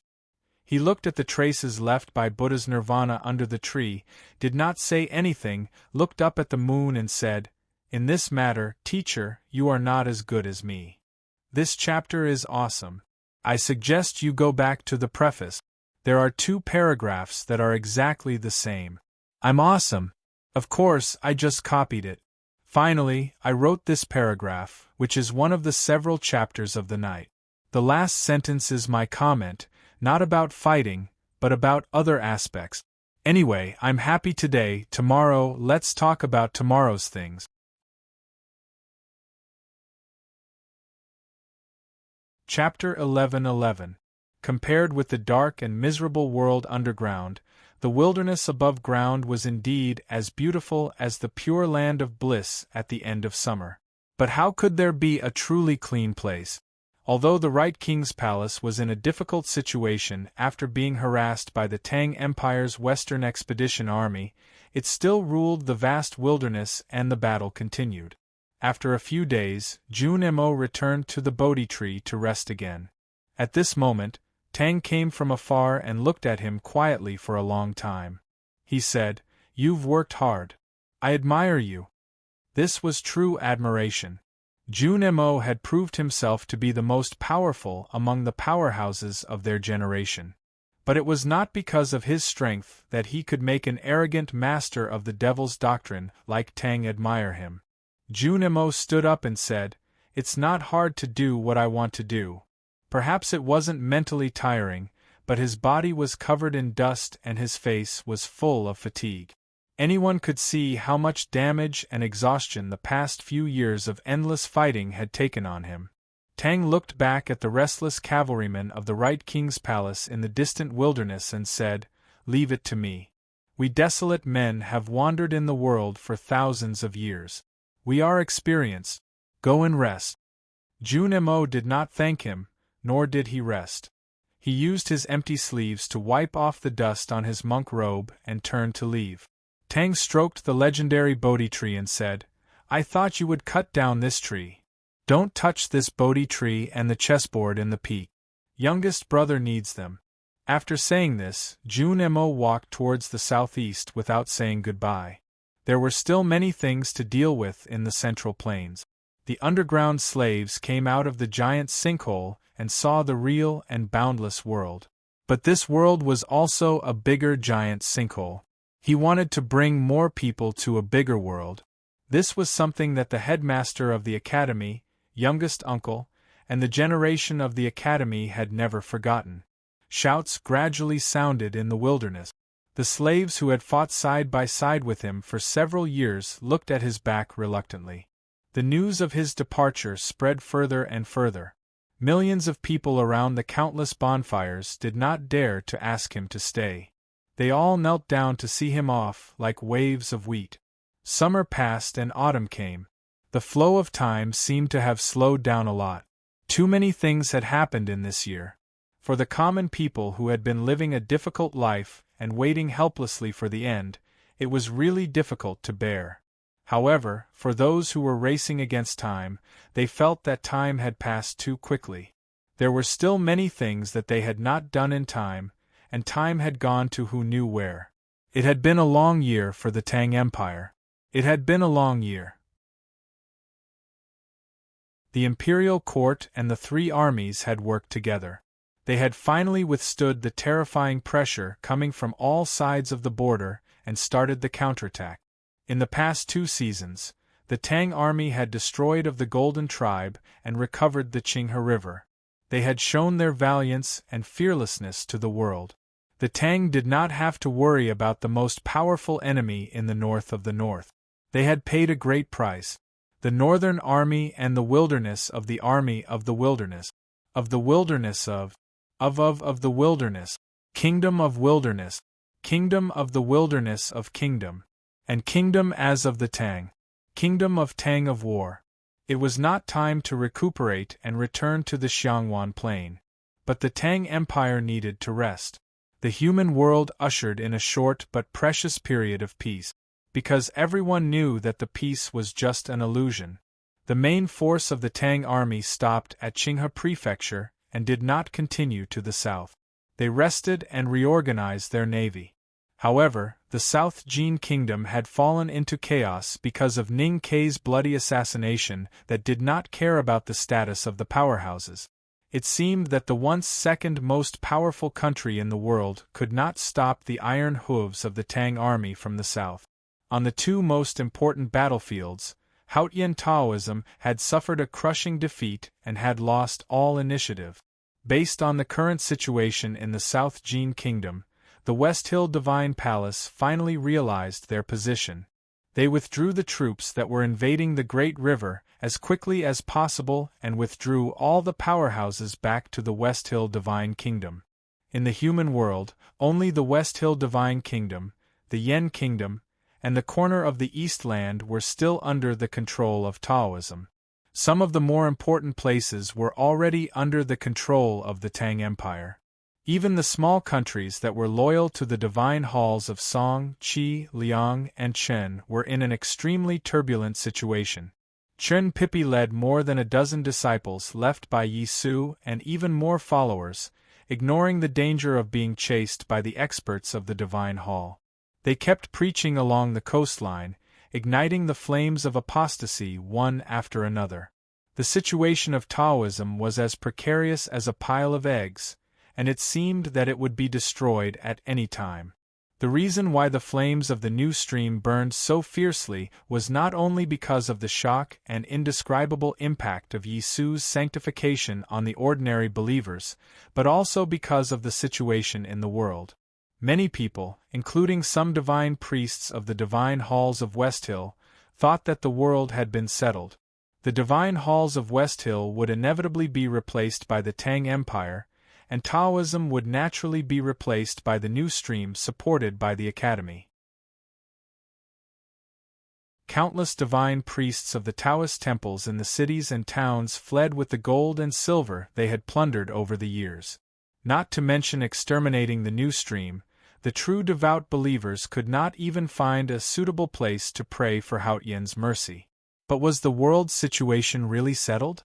If the Tang Empire and the Academy could not conquer the Peach Mountain, the divine halls of West Hill would still stand on the peak and look at the human world coldly and arrogantly. With the wealth and resources they had accumulated over the years, they could still have a lot and survive for a long time.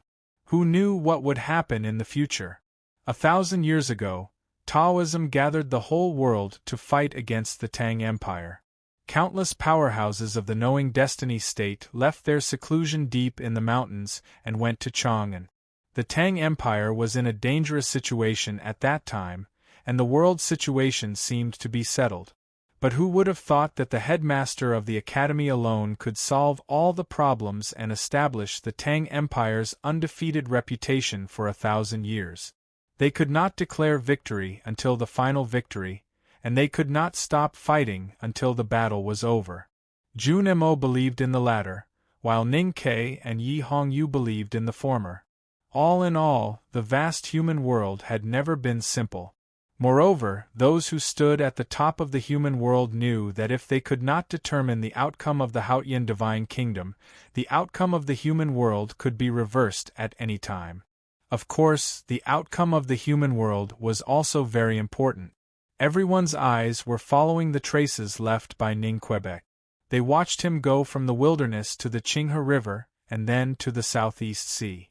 They all thought that he would go north to the Yen Kingdom, because where Long Qing was, they believed that the next person he would kill would be Long Qing.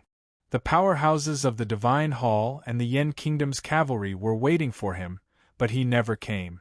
No one knew that Ning Ke was still in the Lank Temple. He cultivated in the temple, rested in front of the ruins of the Buddha statue, and learned how to smash stones from the children in the small town in front of the Hua Mountain. From last night until now I've been thinking about it for a long time. There's an important plot at the end, but I still haven't figured it out. Or rather, I can't get past myself, so I'm still hesitating. Just by looking at the chapter name, you'll know that it's very important. Just by looking at it, you'll know that it's very important. If you can figure it out, I will continue writing at night. If not, I will continue thinking at night. Of course, to avoid waiting, I will only write these 2,000 words today. So, I have a deal with you.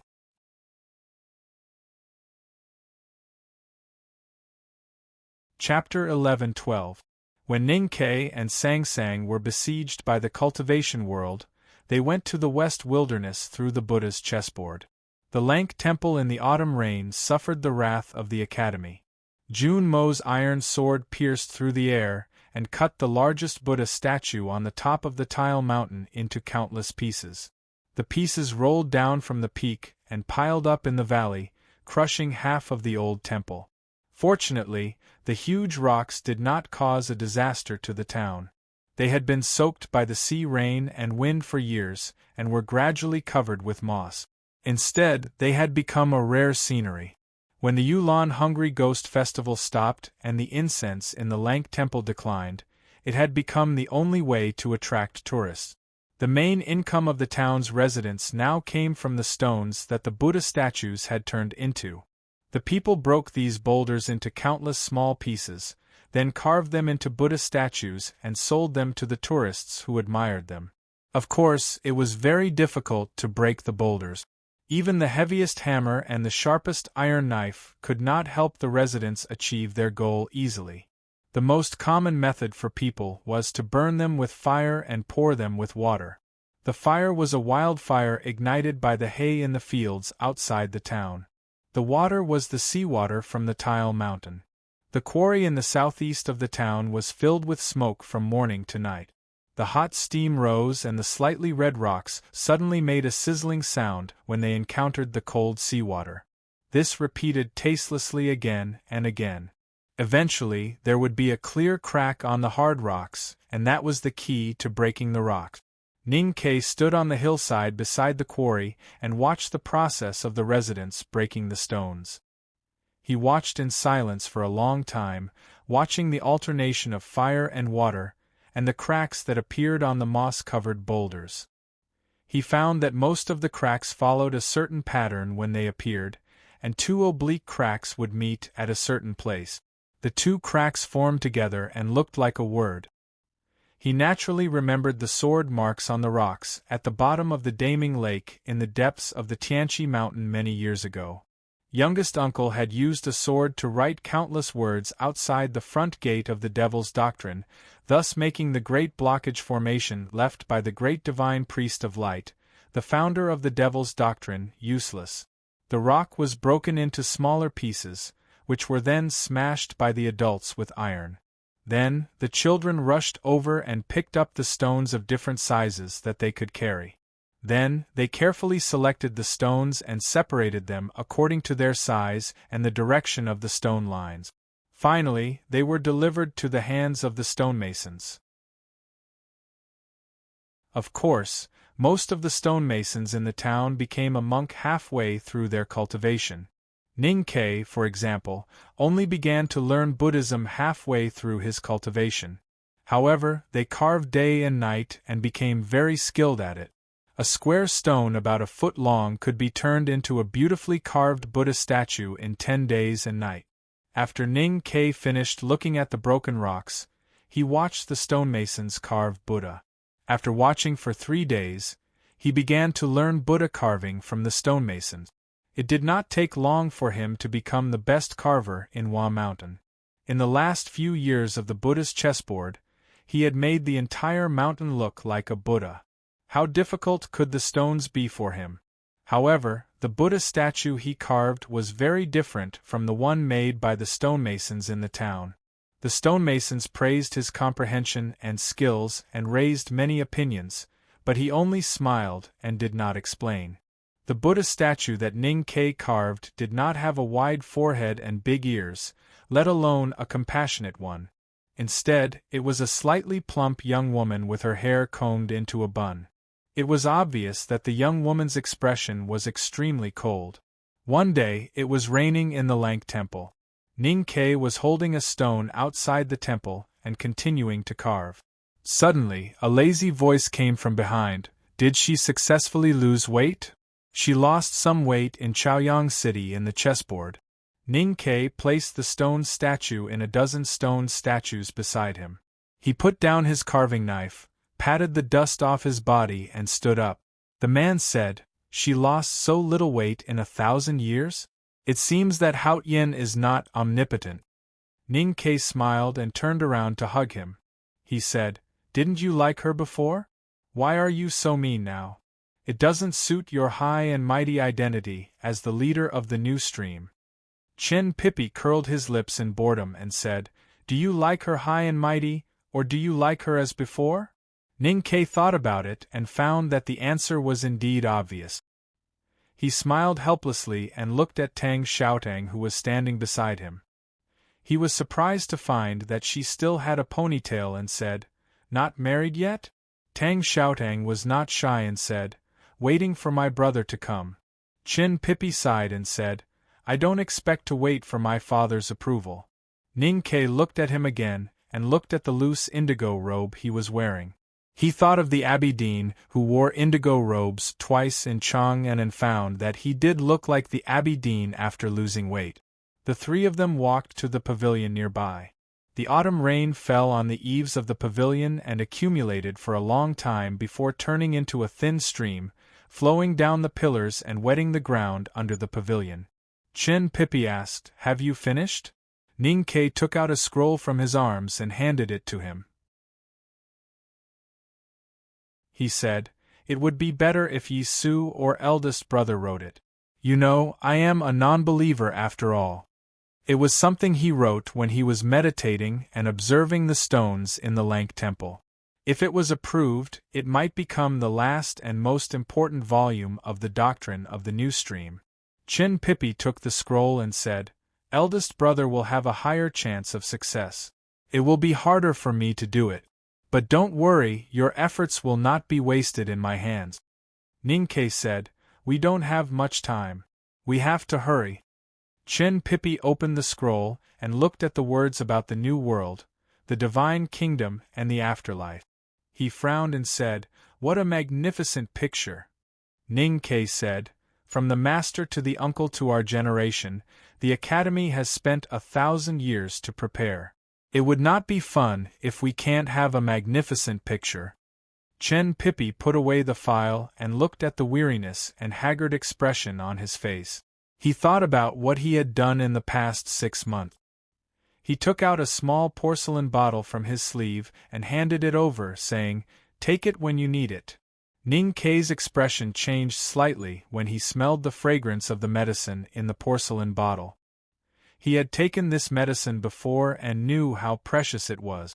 He said, "At our current state, a heavenly power pill can only give us a chance. There is no need to waste it. I kept this medicine for senior brother Yi Su to help him break through the 5 states." Chen Pippi was silent for a moment and said, "But I didn't expect that he could no longer cultivate. Now that he is dead, what's the use of keeping it?" Even if it can't help you break through the state, it can at least help you heal the hidden injuries in your body. It sounds cool to kill people from thousands of miles away, but it is extremely hard. You seem to be resting in the Lank Temple these days, but you are actually exhausting your energy. Both the Academy and the New Stream need you to keep standing. Ning Ke thought about it and didn't say anything else. He put the porcelain bottle into his sleeve. Tang Xiaotang said, "If youngest uncle thinks that the gift is too expensive and can't repay it, you can return it." Ning Ke smiled and said, "You are not married to him yet and you are already working for him? Tell me, what do you want?" Tang Xiaotang pointed at the row of stone statues outside the pavilion and said, "Give me one." Ning Ke didn't expect this. He walked out of the pavilion and picked up a stone statue that he was most satisfied with. He handed it to her and said, "It's not like I haven't seen the real person. Why do you need to look at this cold statue?" Tang Xiaotang took the stone statue and wiped the rain off with her sleeve. She put it away carefully and said, "If you can find her, why do you need to carve these cold statues?" Ning Ke was a little embarrassed and said, "I'm mainly learning how to break stones." Tang Xiaotang patted her chest and said, "If you want to learn, I can teach you." Many years ago, on the streets of Chang'an, there was a little girl whose chest could break stones. After so many years, she was still as heroic as ever. Ning Ke recalled the scene and felt a little emotional. As a youngest uncle, it was not convenient for him to see where her hands were. But Chun Pippi didn't have such a taboo. He murmured inside, "It's not big outside the Lank Temple." Thousands of followers of the New Stream were waiting for Chun Pippi and Tang Xiaotang. They were going to the Song Kingdom. Just like Ning Ke killing people from thousands of miles away, they were preaching from thousands of miles away. The scroll had been entrusted to them. Ning Ke didn't want to waste their time and sent them out of the temple. After Chun Pippi and Tang Xiaotang left, he continued to carve Buddha statues. Well, statues of Sang Sang. He made hundreds of statues of Sang Sang and lined them up in front of the hall. The statues of Sang Sang were either deep in thought, looking up at the sky, or looking at the world with their hands behind their back. There was only one thing in common: they were expressionless. The autumn rain fell from time to time, and the statues of Sang Sang were wet from time to time. He squinted and stared, holding his waist and arms, admiring the changes of the stone statues in the autumn rain. The situation of the world continued to change as time went by. The flames of war were everywhere, and the killing intent was everywhere. The war between the Tang Empire and Taoism had both wins and losses. The strategy of the West Hill Divine Palace played a certain role. The most important thing was that the Tang Empire, or the Academy, still couldn't find a way to cross that small town. In fact, Ning Ke didn't care much about that small town. Not many people could guess his thoughts. Long Qing was one of them. He stood in the bleak autumn wind at the top of Qingjing City of the Yan Kingdom, quietly waiting for Ning Ke's arrival. Many people had always thought that the battle between Ning Ke and Long Qing was inevitable and would happen at any time. However, unexpectedly, Ning Ke didn't come, and the battle never happened. Ning Ke looked at Sang Sang in the Lank Temple in the autumn rain. What was Sang Sang looking at now? The night in the cold region of the far north was long and cold. The hot sea had long been covered with thick snow. The light in the yurts left by the desolate man's tribe seemed to be frozen to pieces. Sang Sang sat by the light and looked at her fingertip. There was a bubble on her fingertip. The surface of the bubble was smooth, and it looked crystal and transparent under the light. The shape was extremely perfect. The indigo lion lay at her feet and looked at the bubble. Its eyes were full of curiosity, but it was instinctively afraid. It always felt that if it broke the bubble with its claws, the world would be destroyed. Ning Ke looked at the two cracks on the surface of the rock in the Lank Temple. There seemed to be two tiny cracks on the surface of the bubble between Sang Sang's fingers, and it would burst in the next moment. Like the hundreds of stone statues in the Lank temple, her face was still expressionless. But it didn't mean indifference. It was more like calmness. She gently stroked her bulging belly. There was a delicious smell of soup coming from the corner of the yurt. In the morning, the indigo lion hunted a snow chicken. She was making chicken soup. I suddenly don't want to use my chest to break the big stone, or I may continue to use it in the next chapter. Well, it was hard today. Fortunately, I can sit up in the end.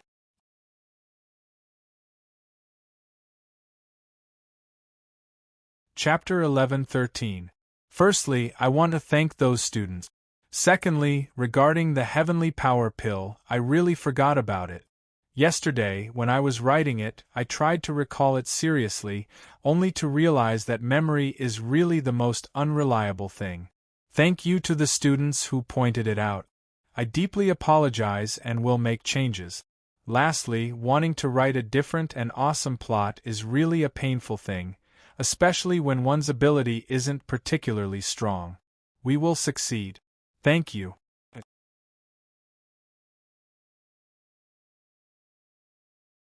Chapter 11-14. The bubble on Song Song's fingertip was perfect, but it was not a perfect circle. It had curves and an indescribable sense of beauty, just like her bulging belly. It seemed fragile, but it was incomparably firm. It was space itself. She was expressionless, but she was not indifferent, just calm. It seemed that the two cracks on the bubble and the bulging belly indicated something or the future, which was constantly changing her. A Taoist dressed in green suddenly appeared at the edge of the forest beside the cold snow sea. He changed the direction of the wind and the temperature of the field. He was the strongest person in the world now, possessing the wisest and farsighted vision. However, the strange thing was that he turned a blind eye to the faint light in the yurt. He didn't turn a blind eye to it, but he really didn't see it. He didn't see the oil lamp, didn't see the steam rising from the pot of snow chicken soup, and didn't see Sang Sang by the window because Sang Sang didn't want him to see her. With a thought, he isolated the wooden yurt by the sea from the real world. That was the world of Haotian, and even he could not see it. Chen Mao stood quietly at the edge of the frozen forest, looking at the snow dancing wildly on the surface of the hot sea like smoke and dust, looking at the footprints of the beasts that were gradually covered by the wind and snow. Although he did not see what he wanted to see, he did not leave, because he had an intuition that the person he had been searching for should be here. Sang Sang sat quietly by the window. The dim light of the oil lamp shone on her chubby cheeks, and her hand fell on her bulging belly, motionless. She did not look at him by the forest, nor did she do anything, not even think. This was the 7th time the Mao had come to the cold snow sea to find her. Every time he came, he would get closer to her. He did not know whether he would see her face and approach her world the next time he came. The late autumn night in the north was extremely long, as if it would never stop. Only at certain moments would the sun show its face. The Mao stood by the forest for a whole night. His eyes were dazzled by the red sunlight, and he once again looked at the wooden yurts around the snow sea. After confirming that there was no trace of her, he disappeared again. In the corner of the yurt, the indigo lion lying by the stove was motionless. It was instinctively afraid of the human being, especially after seeing its owner's silence several times. It realized how terrifying the human being was. For the whole night, it didn't even dare to breathe, let alone wagging its tail to beg its owner to give it a drumstick. The indigo lion heaved a sigh of relief when the man finally left. It stood up on all fours and shook its head to make its slightly numb body more active. When it was about to show off to Sang Sang, it found that Sang Sang was still in the same position as last night, sitting quietly by the window without thinking, as if she didn't know that it had left. Soon after the sun rose, it fell into the dark ocean again. Sang Sang looked at the cold world outside the window. When the oil lamp burned out, the figure in green clothes appeared again in the woods. Sang Sang was still sitting quietly. Chen Mao left again. She sat there quietly, not sleeping, not eating, not talking, not thinking, not moving. A cold wind that didn't belong to nature blew, and the aura of heaven and earth changed slightly. A scholar in a cotton-padded jacket appeared in the wood. He looked around, as if he was looking for something. He was covered with dust, haggard, and extremely thin. He hadn't rested for a long time, and the cold wind could knock him down at any time. Sang Sang finally moved. She turned her head and shifted her gaze from the snow-covered sea to the woodland. Her eyes fell on the scholar, and a complicated emotion appeared in her indifferent eyes. She suddenly wanted to walk out of the yurt and go back to her own world, because she felt that the scholar was trustworthy, but also a little scared and disgusted. So she didn't do anything in the end. The drunkard finally arrived the second day after the eldest brother left. He was the most powerful man who had experienced the everlasting night. The flagon on his waist swayed in the wind and snow, as if the wine in it had been drunk. Sang Sang didn't even look at him, nor was she as silent and cautious as the Chun Mao when he appeared. Finally, they all left. Sang Sang stood up by the window and walked to the stove. She looked at the pot of chicken soup that had long been boiled dry, and smelled the pungent burnt smell. She was silent for a long time. He didn't go home that night, so that she could finish the chicken soup in case it went bad. Did he finish the chicken soup in the end? Sang Sang thought of the note, and her right hand gently stroked her bulging belly. She suddenly felt very lonely and wanted someone to accompany her. All this happened when she thought of that person. This was her world. In this world, time was still passing, the chicken soup would be boiled dry, and the life in her belly would keep growing. She was getting weaker and weaker. If she couldn't maintain this world, it would be the moment of danger. She put the pot of burnt chicken in front of the indigo lion, and ignored its pitiful look. She took out an abacus from under the table, and began to calculate the possible dangers and solutions.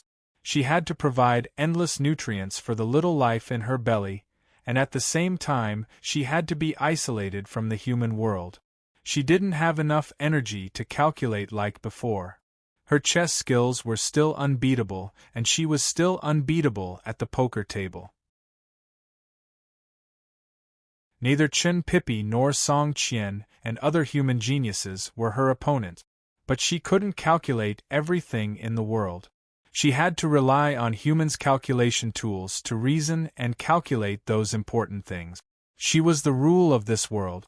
However, after she came to the human world, she was contaminated by the mortal world, and her speed was not as fast as those three human beings. This was a very dangerous thing. If she had to escape, how could she be faster? Clap, clap, clap, clap. The crisp sound of plates hitting against each other came from the dark yurt. It sounded like a cheerful song. The indigo lion was gnawing on the burnt chicken bones, happily wagging its tail. Song Song's right hand moved quickly on the abacus, leaving a series of residual shadows. She looked calm and focused. The perfect bubble appeared in her left hand again. On the smooth surface of the bubble, more than 10 light spots appeared. If compared with the map of the human world, those light spots were Helan City, Chang'an, the West Hill, the Kingdom of Song, the Lank Temple, the depths of the West Wilderness, the beginning or the end of those space passages. The last autumn rain fell, and the central plains were extremely cold. The war in the human world had finally reached the last step. The Tang Empire reorganized its navy, and tens of thousands of ships raced to the South Jin Kingdom. The South Jin Kingdom, which had been frightened by Ning Kei's killing of their emperor and ministers, had no power to resist. Coupled with the reputation of the sword Garrett, the gate of Linkong was opened within 10 days. The army of the Great River Kingdom also crossed the surging Yellow River and headed north. The divine chariot and the royal chariot led tens of thousands of people of the Great River Kingdom. They did something that no one had dared to think of for generations. They marched towards the West Hill Divine Kingdom. The Tang army had entered the border of the West Hill Divine Kingdom and was less than 200 miles away from Peach Mountain. The sacred sedan of judgment had arrived at the Mu town in the south, and was only 300 miles away from Peach Mountain. The West Hill Divine Kingdom was besieged from both the north and the south. Although they had recalled all the powerhouses of Haotian Taoism and tens of thousands of cavalrymen of the Divine Halls had set up several lines of defense around Peach Mountain, everyone knew that the Divine Halls were in danger. On the balcony of the White Divine Palace on the peak of Peach Mountain, Xiong Chumo was looking at the human world shrouded by the autumn rain. His haggard face was filled with frustration. He did not know what else he could do. It seemed that it was the last moment for him to conclude his life, but he did not know how to conclude it. Where was the Abbey Dean? What was he doing? Why didn't Haotian respond to the prayers of the devout believers? Why was it that the blasphemers had won one victory after another, but the heavenly messenger had yet to arrive? What was going on? Was Haotian Taoism, which had ruled the world for countless years, going to be destroyed? Xiong Chumo was enraged out of desperation. The filthiest words and the most vicious curses burst out from his mouth and resounded through the entire Peach Mountain like thunder. Those words were meant for the Abbey Dean. However, even at this moment, he still did not dare to say the Abbey Dean's name, which made him look extremely pitiful. The mountain wind blew and dispersed the misty rain, revealing the small town at the foot of the mountain. In the autumn wind and rain, the town was still as tranquil as the sky, unaffected. Looking at the town, Xiong Chumo gradually calmed down. Even if the Abbey Dean was not coming back, as long as that person was there, the Tang and the Academy would not be able to get close to Peach Mountain. Then there was nothing to worry about. There were still many things to worry about. Xiong Chumo looked at the distant mountain in the autumn rain. He seemed to have seen Su Shi's flag and the fearsome armored cavalry of the Tang army. He felt the weight on his shoulders getting heavier. Long Qing still refuses to bring the rest of the people back. What is he doing? Is he really going to disobey the decree? And what is he doing in Yen Kingdom? Waiting to be killed by Ning Ke? Xiong Chumo roared angrily in a low voice. The middle-aged priest stood beside him and said calmly, "If he can really keep Ning Ke in Yen Kingdom, it will be a great achievement for the Divine Halls." Xiong Chumo sneered. "That depends on whether he has the ability or not." The middle-aged priest said calmly, "If he can't, then no one else can." Xiong Chumo slightly frowned and turned to him. He did not expect that the priest would have such a high opinion of Long Qing. He said carefully, "Hengmu was killed by Ning Quebec. Long Qing has not even passed the 5 states. How can he be a match for him? Years ago, I saw Long Qing climb up from the abyss. If Hengmu and Long Qing fought, Hengmu would be the one to die. As for Long Qing and Ning Ke, who is stronger and who will be the final winner, no one else has the right to judge. They can only fight for the last time." The middle-aged priest said calmly. He had always played the role of a bystander in Taoism. He knew more than most people, so he was calmer. Xiong Chumo paused for a while and said, "The enemy is coming. Taoism has to do something." The middle-aged priest looked at the small town in the autumn rain and said, "I will go and have a look."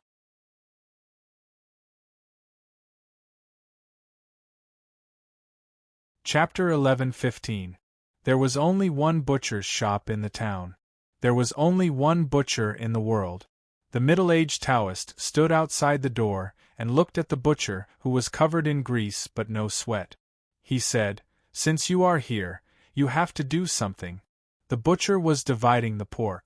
Hearing this, he kept silent for a long time and asked in a hoarse voice, "Is your senior brother really going to do that rebellious thing?" The middle-aged Taoist said calmly, "What do you mean by rebellious? First of all, we have to determine the concept of Taoism. You and the drunkard have been hiding under Haotian's eyes for tens of thousands of years. Isn't that against her Taoism?" The butcher's ink-like thick eyebrows slowly rose as he said, "How dare you?" The middle-aged Taoist said, "Helping my senior brother is also good for you." The butcher said, "To help your senior brother, I just need to stay in the town and not come here. Because you and I both know that helping your senior brother and helping Taoism are two different things." The middle-aged Taoist kept silent for a while and said, "The agreement between you and Haotian is still valid." The butcher remained silent for a long time. At first, it was because he needed time to think about what the Abbey Dean wanted him to do. Later, it was because someone had come. Hearing the footsteps, he asked, "What do you need me to do?" The middle-aged Taoist stood outside the door and did not look back at the approaching figure. He said, "The Tang army is armored and heavy cavalry. No one can stop them. I don't want the Divine Hall to be peaceful forever. I just want some pavilions and halls."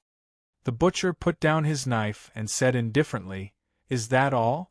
The middle-aged Taoist said, "If you can kill the people from the academy, it will be the best." The butcher and the drunkard were the two grand cultivators who had lived the longest in the world, even longer than the Buddha Yard and the headmaster of the academy. They had been living in seclusion until the headmaster ascended to heaven and Haotian came to the world. During these years, the drunkard had fought several times, which made the academy feel pressured. But the butcher had never done anything. Of course, he was strong, even the strongest in the world. He was different from the chief monk of scripture who had been buried with the Prajna Peak. He was strong, but his blade was even stronger because he was good at killing. For countless years, he had killed pigs, sheep, cows, and people. His strength lay in killing. He had lived in seclusion for many years and had killed fewer people. It was not because of a change in his state of mind, but because of the headmaster's request. The butcher said with an indifferent expression, "They're just some pigs and sheep. There's no harm in killing them." As soon as he finished speaking, the sound of cicadas rang out in the small town. At this time, the autumn rain was chilly, and the sound of cicadas in the rain was even more mournful. Amidst the sound of cicadas, a little girl in a yellow dress slowly walked over from the other side of the town. She walked to the butcher's shop and looked inside. The rainwater at the end of her ponytail was like fine pearls. As she moved, it floated to the ground inside the threshold. Then, the tip of her nose wrinkled beautifully. It was very cute. She thought the smell of blood in the butcher's shop was too strong and unpleasant, just like the butcher's words. "Others are pigs and sheep, but you are a dog. I've never understood why people like you and the drunkard are willing to be dogs.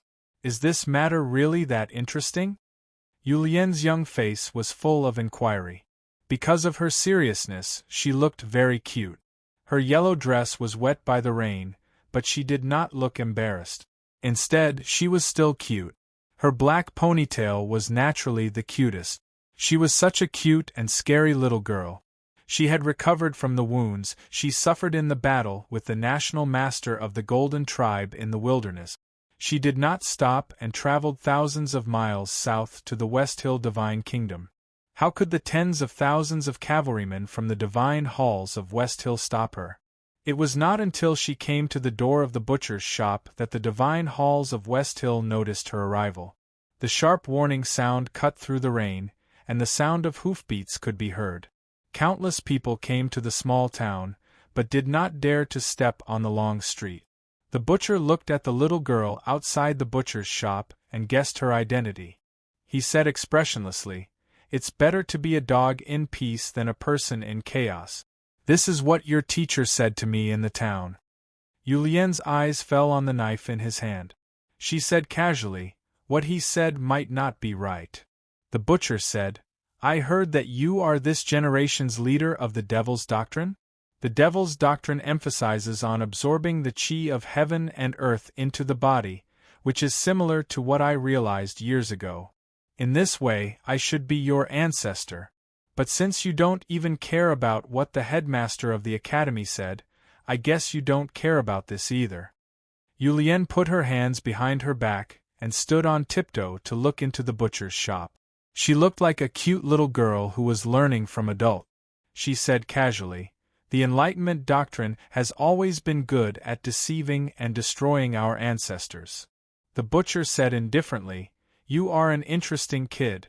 No one has dared to talk to me like this for many years. Maybe you can be proud of it." He had lived in the world for countless years. In terms of age, he could call everyone a kid. Yulian was not annoyed. She looked at him and said, "I also think you are interesting." The butcher asked, "Where?"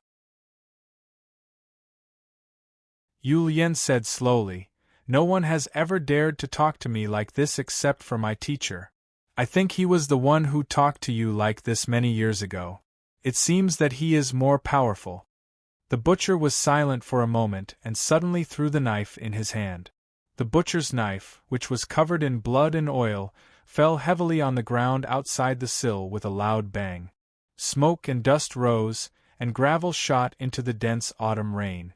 It was as if a mountain had fallen from the sky to the mortal world. "If you can hold this knife, we will talk about other things," he said. Yulian squatted down with her hands behind her back and looked at the legendary knife for a while. Then she carefully rolled up her sleeves and took out a handkerchief. She pinched the back of the knife with only 2 fingers through the handkerchief. She used 2 fingers to slowly lift the heaviest knife in the world off the ground. As she moved, the weight of the iron knife passed to her feet. With 2 crisp sounds, 2 cobweb-like cracks appeared on the bluestone floor outside the door sill of the butcher's shop. Throughout this process, her brows were furrowed and her expression was solemn. Then she put down the iron knife. "Very good. You are qualified to talk to me." The butcher looked at her coldly and said, "Although it was a bit hard, you lifted it after all." Yulian shook her head and carefully wiped her fingers with the handkerchief. She said, "You old people always like to talk to yourselves. I just think it is too dirty. Do you think it is really heavy?" She frowned and concentrated because she did not want her fingers to be stained with blood or oil. The butcher was silent for a long time and said, "You are indeed very strong. Thank you for your recognition, Senior," Yulian said casually. She was not serious at all. Her strength did not need anyone's approval, even if that person was the legendary butcher. "If you were given the same time as me, no, even half or even 1/10 of my time, you might be able to defeat me and even obtain the real immortality."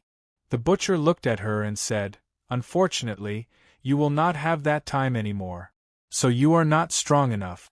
No matter who comes from the academy, it is not enough because you are not strong enough."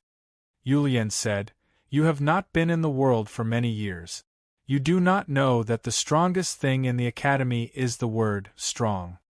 The butcher said, "Do you want to talk about Ning Ke who inherited Koharen's legacy? He is indeed good. Unfortunately, 1,000 miles of wind blew in Yangzhou City. Now he is lacking breath."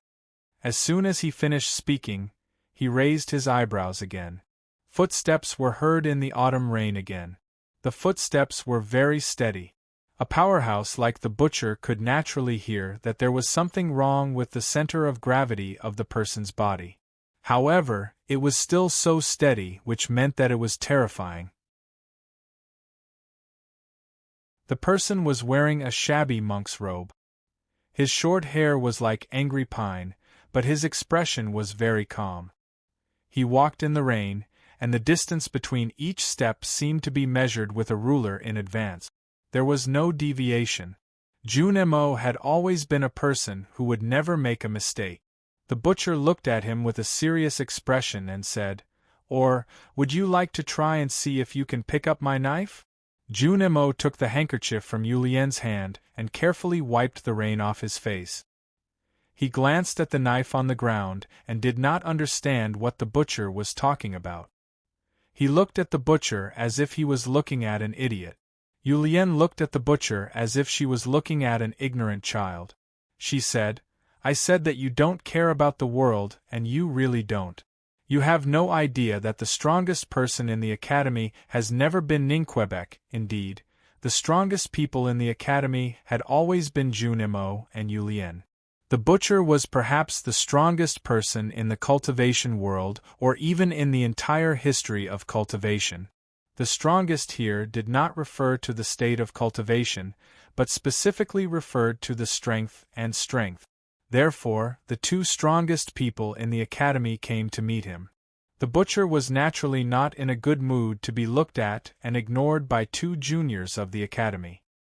His face became a little gloomy, but he did not say anything. Julien asked, "Is it enough now?" The butcher said, "It is enough. You can try to fight with me together." Julien said, "The headmaster said that words must be justified, and it is very important. Junimo likes to use peaceful means before resorting to force. Therefore, since it is enough, maybe we can talk about something first." The butcher took a deep breath. He had been prepared for a real battle for countless years, but he was rebuffed by Julien's words. His depressed mood turned into one word: speak. Julien said, "It seems to be a little inconvenient today." The butcher squinted his eyes and slightly raised his eyebrows. He stared at her without saying a word. Julien said, "I am not afraid of you. What's the use of staring at me?" Then she turned around and looked at the middle-aged Taoist. She said, "Do you know why it is inconvenient?" The middle-aged Taoist sighed and said, "I guess it is because I am here? But powerful people, why do you care about me?" Julien said, "Of course it is because you are very strong." The middle-aged Taoist smiled and said, "I have done nothing since the beginning." Julien said calmly, "That is why it is so great. Until now, I do not even know your name. I have to say that it is very admirable." To the human world, she was a great fog. However, this seemingly calm and harmless middle-aged Taoist had silently guarded the Jisho Abbey for decades. Even she could not see through him. His true face seemed to be hidden in the fog, so it was naturally worth being vigilant. "I have been feeling unwell these few days, and even have mental problems. I have been adjusting, and it is all right. Let's put our palms together, hug, and pat each other on the back. Everyone is strong."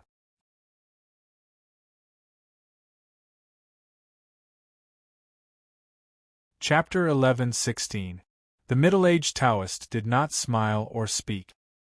He just stood aside quietly, as if Julien's attention and June Mo's silence meant nothing to him. At this moment, the rain became lighter, and the sound of hooves and wheels rolling over stones came from the street again. The roasted sweet potato shop at the other end of the town was closed. The white-haired old man and the middle-aged man, father and son, sat in an ox cart in the drizzle. They stopped in front of the butcher shop for a while, and the son came out with 2 hot roasted sweet potatoes. Julien and Junimo took the roasted sweet potatoes and nodded. The old man wiped the raindrops from his white hair and patted the ox's thick neck. He said, "It will be difficult to eat in the town from now on." His family had been roasting sweet potatoes in the town in front of Peach Mountain for thousands of years. It had been passed down from ancestors to the present generation. In addition to keeping an eye on the Divine Hall for the Academy, the most important reason was that the headmaster of the Academy liked to eat the roasted sweet potatoes from his family in the original town. The battle was about to begin. The father and son left the town. Those cavalrymen of Divine Hall who were hiding in the rain and outside the town did not dare to stop them. They silently made way for them. Julien tore open the slightly charred skin of the roasted sweet potato and used her little finger to pick out some red sweet potato flesh and put it into her mouth. She pursed her delicate lips and chewed for a while. She felt that although it was delicious, it was not as exaggerated as what her teacher had said. Junimo thought for a while and did not eat it on the spot. He wrapped the roasted sweet potato with a handkerchief and put it in his arms.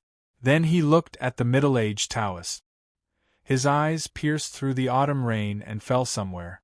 Julien reminded him, "That handkerchief is mine." Junimo said, "That's my senior brother's." Julien was a little annoyed and ignored him. She held the roasted sweet potato and looked at the butcher inside the gate. She said, "The Abbey Dean does not care about the survival of Taoism. You have no reason to care." She talked about the sweet potato and the handkerchief a moment ago, And then she talked about Taoism and the human world the next moment. Life and holiness were never easy to be unified and harmonious, so her words and deeds were a little cute. It was raining in the town today. She seemed to deliberately make herself go the way of cuteness. The butcher slightly raised his eyebrows and said, "How can a junior like you understand?" Yulien looked around and found there was no trash can on the street. She threw the roasted sweet potato that she did not want to eat on the ground and said, "Isn't it just betting on both sides?" Butcher's ink-black eyebrows rose higher and higher. Yulien said, "The drunkard went with the Abbey Dean." Whether he was helping or spying on the Abbey Dean, even if he was betting on the Abbey Dean, you came to the Peach Mountain to bet on the Taoism that was abandoned by the Abbey Dean. What I don't understand is why none of you are willing to bet on the Academy. The butcher mocked, "Because there is no Haotian in the Academy." Yulien looked at him expressionlessly for a long time before saying, "Does Taoism have it? Don't forget to bet on both sides. It's easy to miss out on both." The butcher was silent for a moment, then said, "If I kill you, I can stand on the riverbank and wait for the result to appear. No matter who wins, it won't do me any harm." Yulien asked, "Do you really want to see the end?" The butcher said, "Yes." Yulien said with a resentful expression, "It's really rotten. Apart from watching, apart from waiting like a dog, I don't dare to do anything else interesting." The butcher walked to the threshold of the butcher's shop and picked up the knife on the ground. Looking at the gray sky that was cut into countless thin strips by the autumn rain, he said, "When you live long enough, you will be as careful as us." Junemo didn't say much. Hearing the butcher sigh, he said, "The longer you live so carefully, the more boring it will be." After saying this, he walked out of the town with Yulien. The autumn rain fell on the apprentice brother and sister, making them slightly wet. The rainwater on the street splashed with their footstep. Standing at the entrance of the town in the autumn rain, Junemo said, "I didn't see it." Yulien frowned and said, "According to Yi Hongyu's memory, there should be some remnants of the arcane scroll of the fall. If it's not in the hands of that Taoist, where is it now?" At this moment, the middle-aged Taoist said from afar, "You too have come from afar. Why don't you go up the mountain and be our guest?" Yulien turned around and said to him, "Evil guests don't need to be invited. Let's skip it today." The middle-aged Taoist said, "Both of you, please enlighten me." Yulien said, "I am the Grand Master of the Devil's Doctrine who has entered the West Hill and is the closest to the Peach Mountain in the past 1,000 years. I am satisfied with this. If the butcher doesn't do it, why should I?" Junemo was more direct than her. He looked at the middle-aged Taoist and said, "I dare not enlighten you. I just want to send a message to the people of the Divine Hall. From today on, no one can leave the Peach Mountain." The middle-aged Taoist's expression changed slightly. At this moment, a thunder suddenly sounded in the rain clouds in the sky. More than 1,000 cavalrymen of the Divine Hall of Westhill, as well as the priests and deacons hiding in the woods, heard Junemo's words and the thunder, and were stunned and did not know what to say. It was a plain and casual sentence, but it was extremely domineering. As if to prove Junemo's words, the sound of horses' hooves could be faintly heard from the depths of the autumn rain. The earth trembled slightly, and the rainwater in the puddles trembled a little. It was obviously still far away, but because of the fierce momentum, it gave people a feeling that even the autumn rain was about to be blown away by the wind and thunder. In the north, Su Shi personally led the cavalry of the Tang Empire. They broke through the 3 lines of defense of the Divine Hall of Westhill in the morning and arrived at the bridgeside town, which was more than 40 miles away from the Peach Mountain. In the east, Monk Guan Hai led hundreds of monk soldiers from the Lank Temple and marched silently in the autumn rain. As for the powerhouses of the Buddhism sect, including the chess masters, they should arrive sooner. In the west, the silver-haired Qing Lixue was gathering the old subordinates of the Divine Hall of Revelation in the Snowtree Village. They were almost there. He looked at the divine hall of revelation on the Peach Mountain, where he grew up, and sighed silently. In the south, countless shio swords flashed. In the gloomy valley, countless trees that were wet by the rain were cut by the swords. The blood-red sacred sedan and the pear-blossom white royal sedan, under the protection of tens of thousands of soldiers from the great river army, slowly approached the Peach Mountain. The deacons of the divine hall of Westhill they met along the way did not even dare to speak. The Peach Mountain was surrounded, and the divine hall of Westhill was in danger. Junimo said that from this moment on, people could only enter the Peach Mountain, but not leave. It was not that he was domineering, but that the Academy had the right to say this.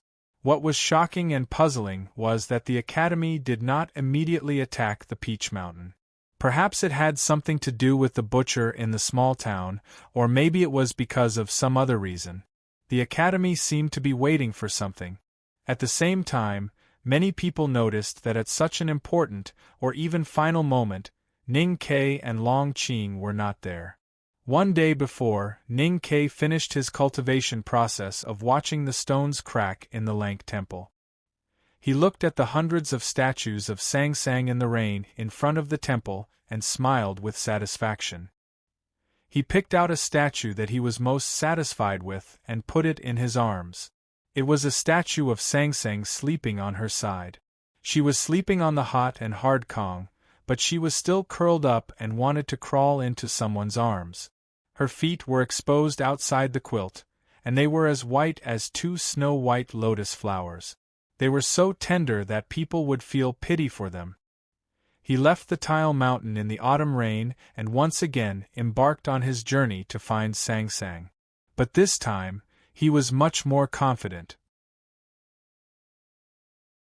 It seemed that he had a premonition, so he went straight to the north. Before the Tile Mountain was the Kingdom of Song. There was a small town at the border between the Kingdom of Song and the Kingdom of Yen. On the day he walked into the town, it suddenly snowed. He heard that it was the first snow of the year. The only butcher's shop in the town was closed, but the calligraphy and painting shop was still open. The drunkard who liked to drink was nowhere to be found, so there was only the fragrance of tea and ink in the shop. Ning Ke walked into the calligraphy and painting shop and put the fried chicken he bought in the previous town on the table. He looked at the slightly hunched shopkeeper and said, "Have a drink with me?" Chao Xiaoshu turned around and looked at him. He shook his head, but still took 2 wine cups. Zhang San and Li Si heard the noise and rushed to the front of the shop. When they saw that it was him, they couldn't help but jump in fright. They subconsciously looked around and used their fastest speed to lift the door plank and close it before coming to greet him. "Greetings, youngest uncle." Ning Ke nodded and gestured for them to fill their own bowls with rice wine. He said, "The butcher is in the Peach Mountain, and the drunkard is chasing after senior brother. Don't worry about those things." Chao Xiaoshu said, "It took me a long time to set up this trap." Ning Ke said, "So you should be careful?" "Well, I admit that I came here today to break this trap. I don't want you to continue with it." Chao Xiaoshu said, "Can you kill him?" Ning Ke was silent. With the drunkard's limitless and immeasurable state, even if eldest brother and third sister joined hands, they might not be able to kill him, let alone him. "I'm going to the north. I feel that something is wrong." He looked at Chao Xiaoshu quietly and said, "Go back to Chang'an. Your wife, children, and the old man are waiting for you." Chao Xiaoshu did not respond. He raised his wine cup and said, "Drink this cup." Ning Ke drank it up to show his sincerity. Chao Xiaoshu said, "Then leave." Ning Ke was driven out of the small town. He had to continue walking north with the stone statue. He did not know the specific location, but he knew it was in the north. The small town was between the Song and Yen. Not far from the small town, he entered the Yen territory. There was a river parallel to the Sisui River, flowing from the north to the south into the Great Swamp, and then into the Big River, and finally into the sea. Ning Ke rode the big black horse and galloped between the fields and hills on the east bank of the river. It was early winter, and the water in the river was condensed. The fog was thick, especially in the morning. It was not like the human world. Ning Ke felt that he saw his own reflection in the fog. The fog on the river seemed to have become a mirror. It was not until the morning sun rose and the fog dissipated that he realized that there was no mirror in the fog.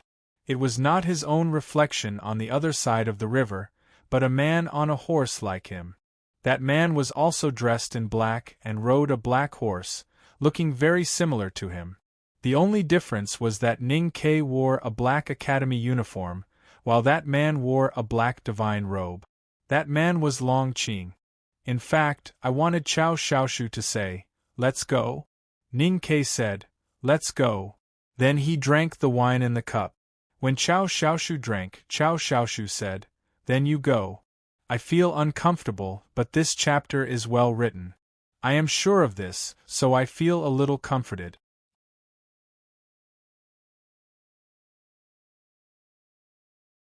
Chapter 11:17. The title was purely made up of idle associations. Please forgive my divergent thinking. I'm sorry to tell you that Master has caught a cold and is not feeling well. Plus, he has been in a state of anxiety recently, so he has decided to take a break today and think about the plot later. Please forgive me, dear readers, I'm sorry.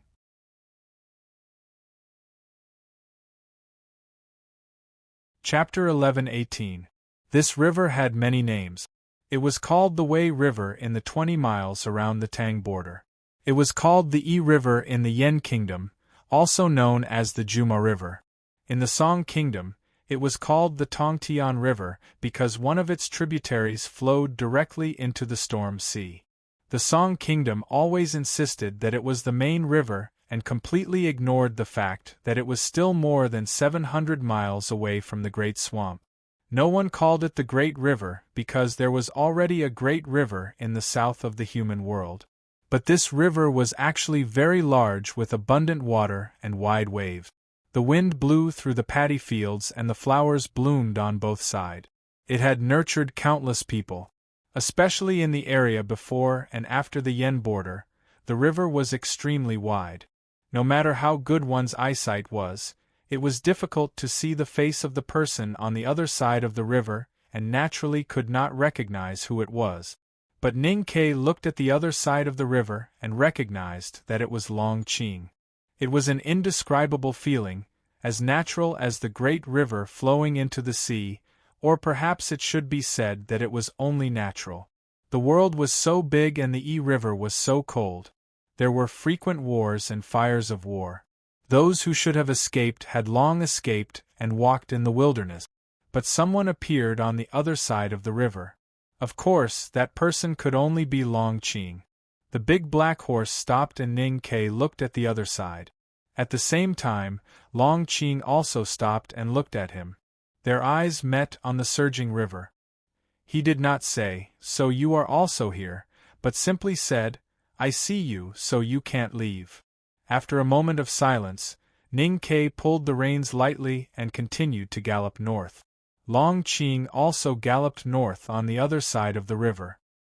His horse was obviously extraordinary as it could keep up with the big black horse. Ning Ke was a little hungry and stopped at a bend in the winter sky. He took out some dry food and began to eat with the river water.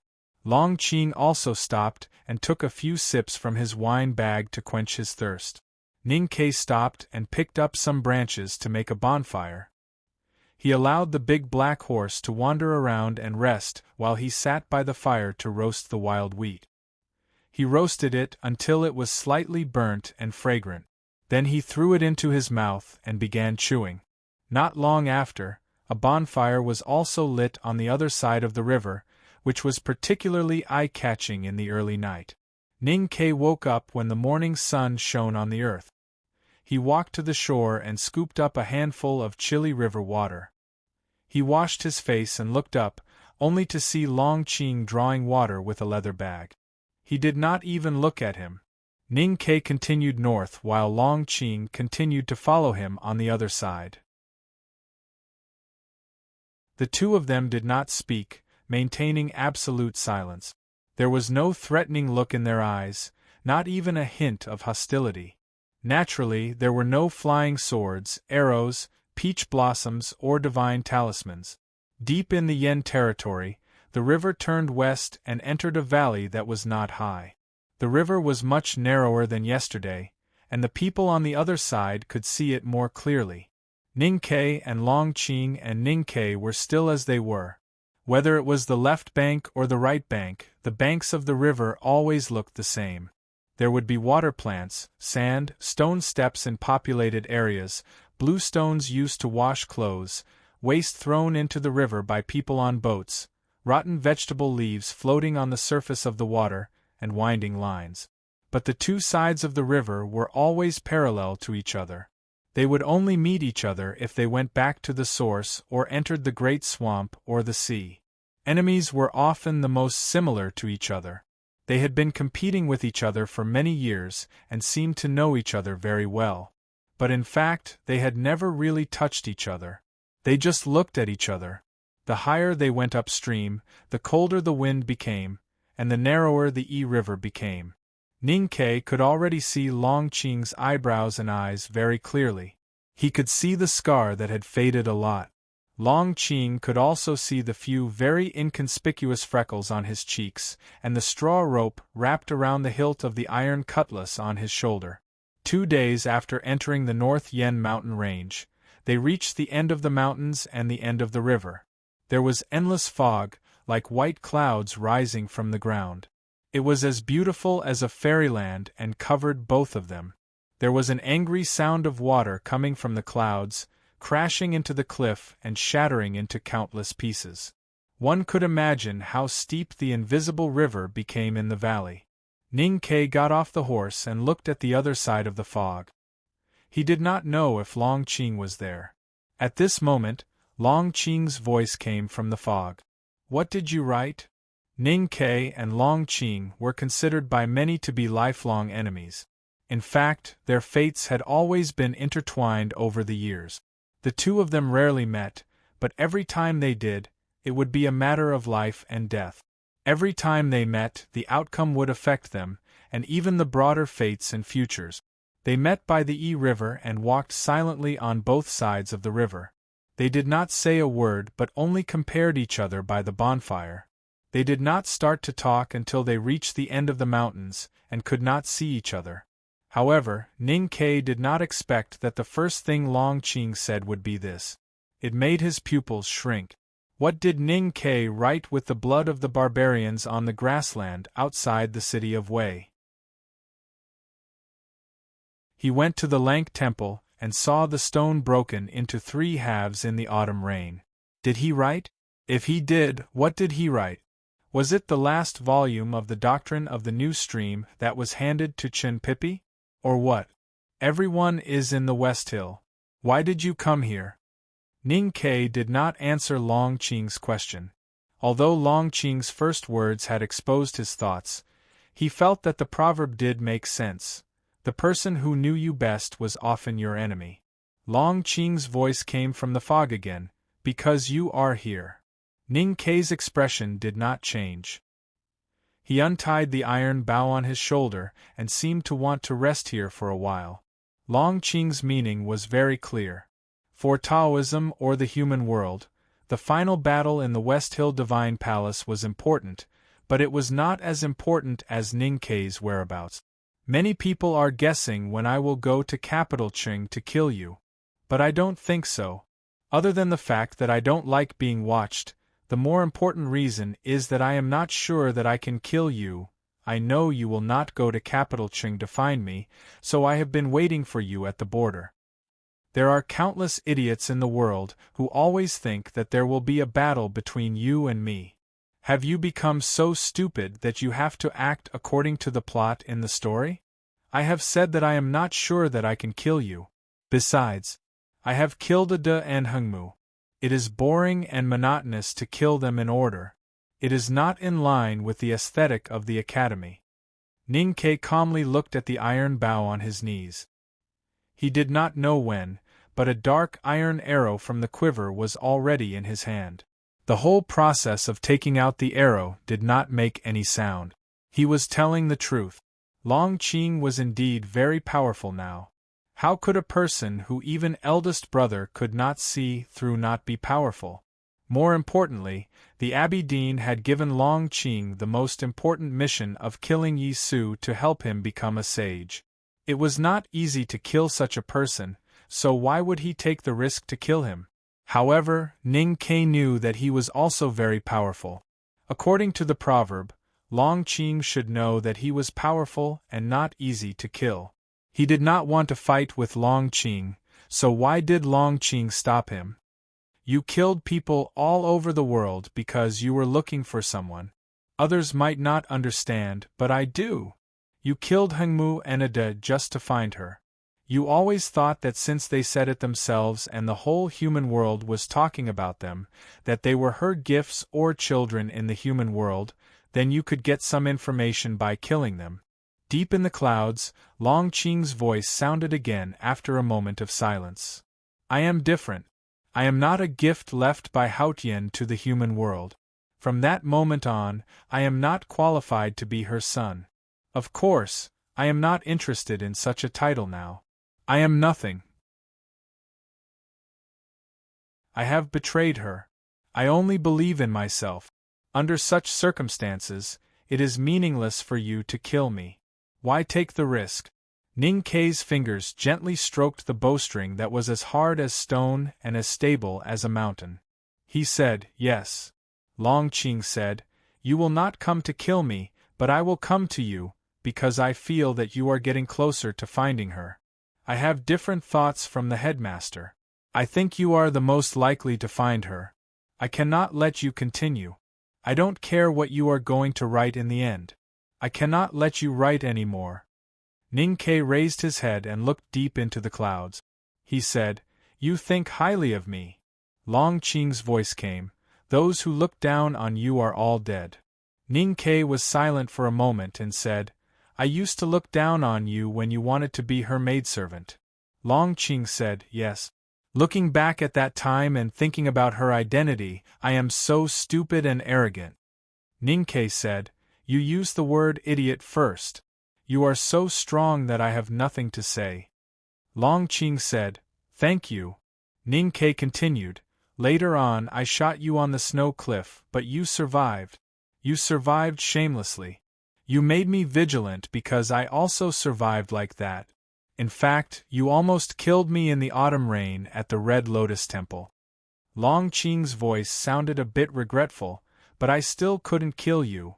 Ning Ke said, now that I think about it, it is all God's will. Long Qing agreed, Haotian was always by your side. God's will belongs to you. Ning Ke said, if I were you, I would not be convinced either. Long Qing said, nothing. Ning Ke said, otherwise, why are you here now? He had asked this question before and Long Qing had already answered it. In order to prevent him from finding Sang Sang, in order to prevent him from writing that word, for Taoism or the human world, for many glorious, great, and just things, but he repeated his question. Long Qing was silent for a long time, and then gave a new answer. Yes, this is an unnecessary battle. Haotian, Taoism, the human world, and the word you wrote are all excuses. I just want to see if I can kill you now, because I am not convinced. In the clouds, his voice was very calm, as if he was a naughty child who had torn off his clothes and played in the mud by the river naked. It was so real that it made people sigh with emotion. It was silent, except for the sound of the water. Ning Ke stood up and looked at the source of the voice in the clouds. He did not speak for a long time. Long Qing also did not speak for a long time. The world was very big. They did not meet many times, but every time they met was unforgettable. Ning Ke won 3 times in a row. Ning Ke won 3 times in a row. Because of the iron arrow, Long Qing became a disabled person. He abandoned his fiancée and became a devil in the darkness. He learned the Grey Eyes skill and betrayed Taoism. He thought he had mastered it and ambushed Ning Ke in front of the Red Lotus Temple. He did not expect Ning Ke to learn the practice of Tao Tai. Even if they were like two wild dogs biting each other, Ning Ke still won. There were many stories after that, generous, bitter, glorious, and heavy. They walked separately on both sides of the river according to their different fates, survived with difficulty, and continued to shine. They really met at the end of the mountain and sat down to discuss Taoism. It was not about the Taoism of life and death, but only one word. He was not convinced. Since there was Ning Ke in the world, why was there still a need for him? Long Qing was not convinced. This story had gone on for too long, and it was time to end it. It did not matter whether there was a reason or not. Ning Ke quietly looked at the depths of the clouds and felt the willpower, feeling very emotional. He had felt that willpower in many places. For example, the bottom of the Daming Lake, and the cliff cave in the back of the mountain of the academy. He did not expect that Long Qing's unwillingness was so strong. He respected him very much. He raised the iron bow, aimed at the position confirmed by the conversation, and pulled the string without hesitation. With a buzz, the iron arrow left the string and disappeared instantly. His expression was still as calm as before, calm and cold-blooded. He said some words, recalled some of the past, and felt some respect and emotion. But I still want to kill you. Since you have been unconvinced for so long, then please continue to be unconvinced until the netherworld. It's not like the occasional cold my wife mentioned yesterday. Although it's an occasional cold, the cold is extremely severe. It's a good thing that I've spent the entire day writing this plot. Naturally, there will be some readers who won't be very happy about it, but I really can't write anymore. The main reason is because this plot itself, in my opinion, is complete. More importantly, after writing the plot, I have a serious sense of mission completion. I feel like tomorrow will be a new day, blah blah blah blah blah. I love you all.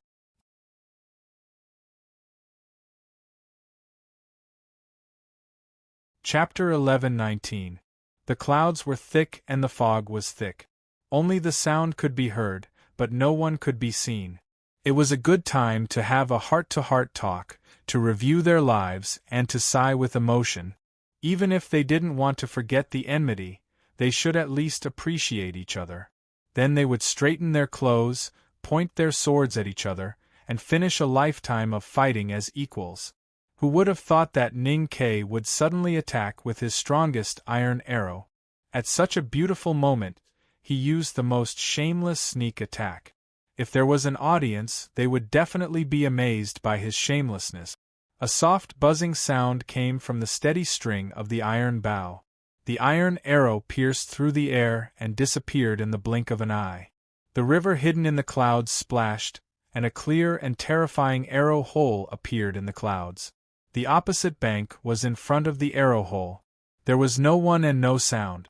The iron arrow directly swept over the shallow hills on the opposite bank, flew to a faraway place, or fell into the storm sea.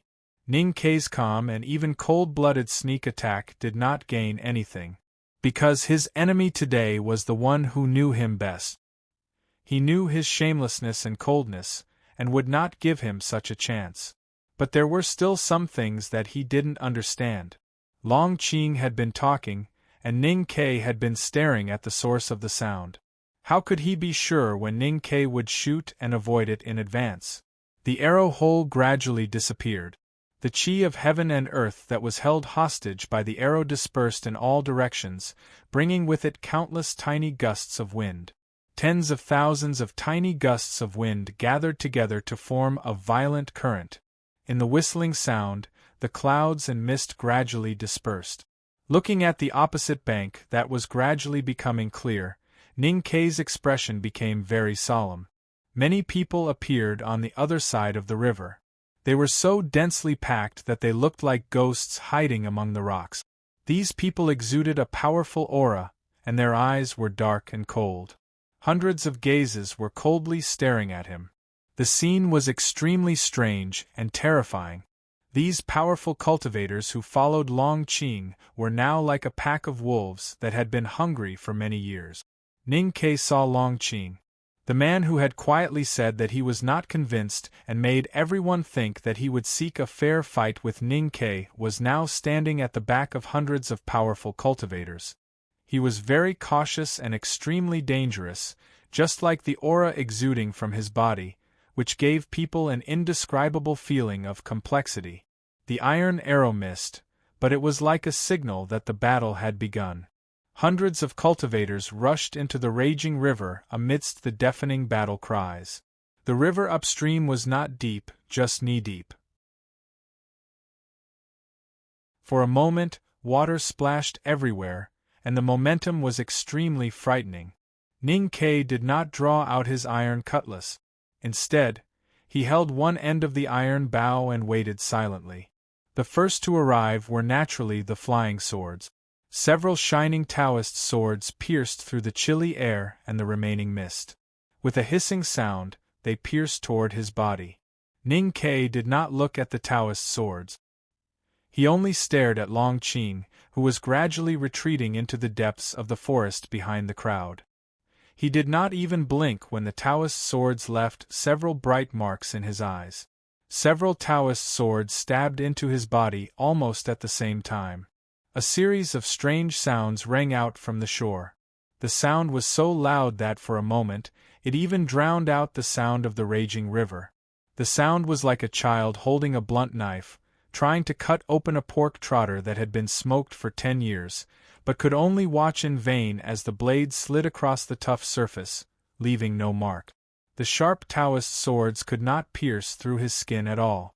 In an instant, Ning Ke burned the connection between the Taoist swords and the sword master with Haotian's divine flame. Accompanied by those strange sounds, the Taoist swords bent and then fell to the ground like scrap iron. He walked forward and suddenly saw that there was a cliff at the end of the valley after the mist dispersed. Under the cliff was a blue kidney sea, which looked very familiar, as if he had been there before. Yes, he had been there before. It was the place where he first met Mo Shanshan and the girls of Black Ink Garden. He suddenly missed her. Since Sang Sang left the human world, he had not thought about her and the other girls for a long time. But today, when the mist dispersed and the blue lake appeared, he suddenly missed them. He did not understand why. Or was it because he was not sure that he could defeat Long Qing, even if he left the shore? Although bones could be buried everywhere in Green Mountain, it was not a bad thing to die here, so he could look back a little.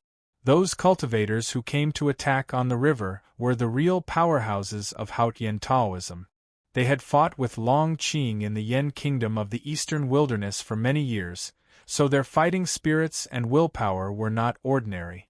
At this time, seeing Ning Ke's body was as hard as steel and could completely ignore the cutting of the Taoist swords, they did not feel any fear, nor did they slow down for a moment.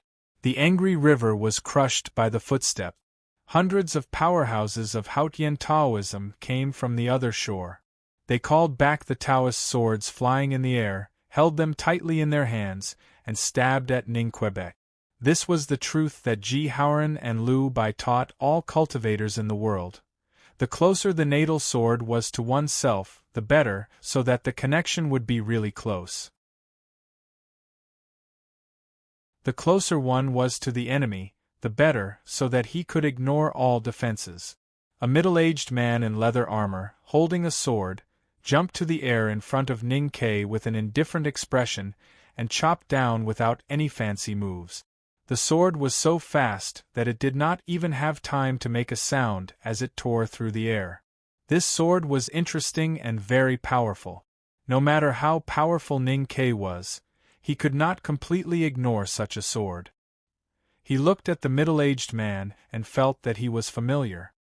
He remembered that he was a cavalry commander who was expelled from the Divine Hall of Judgment by Yi Hongyu, and was also one of the so-called fallen commanders who later became feared by the world.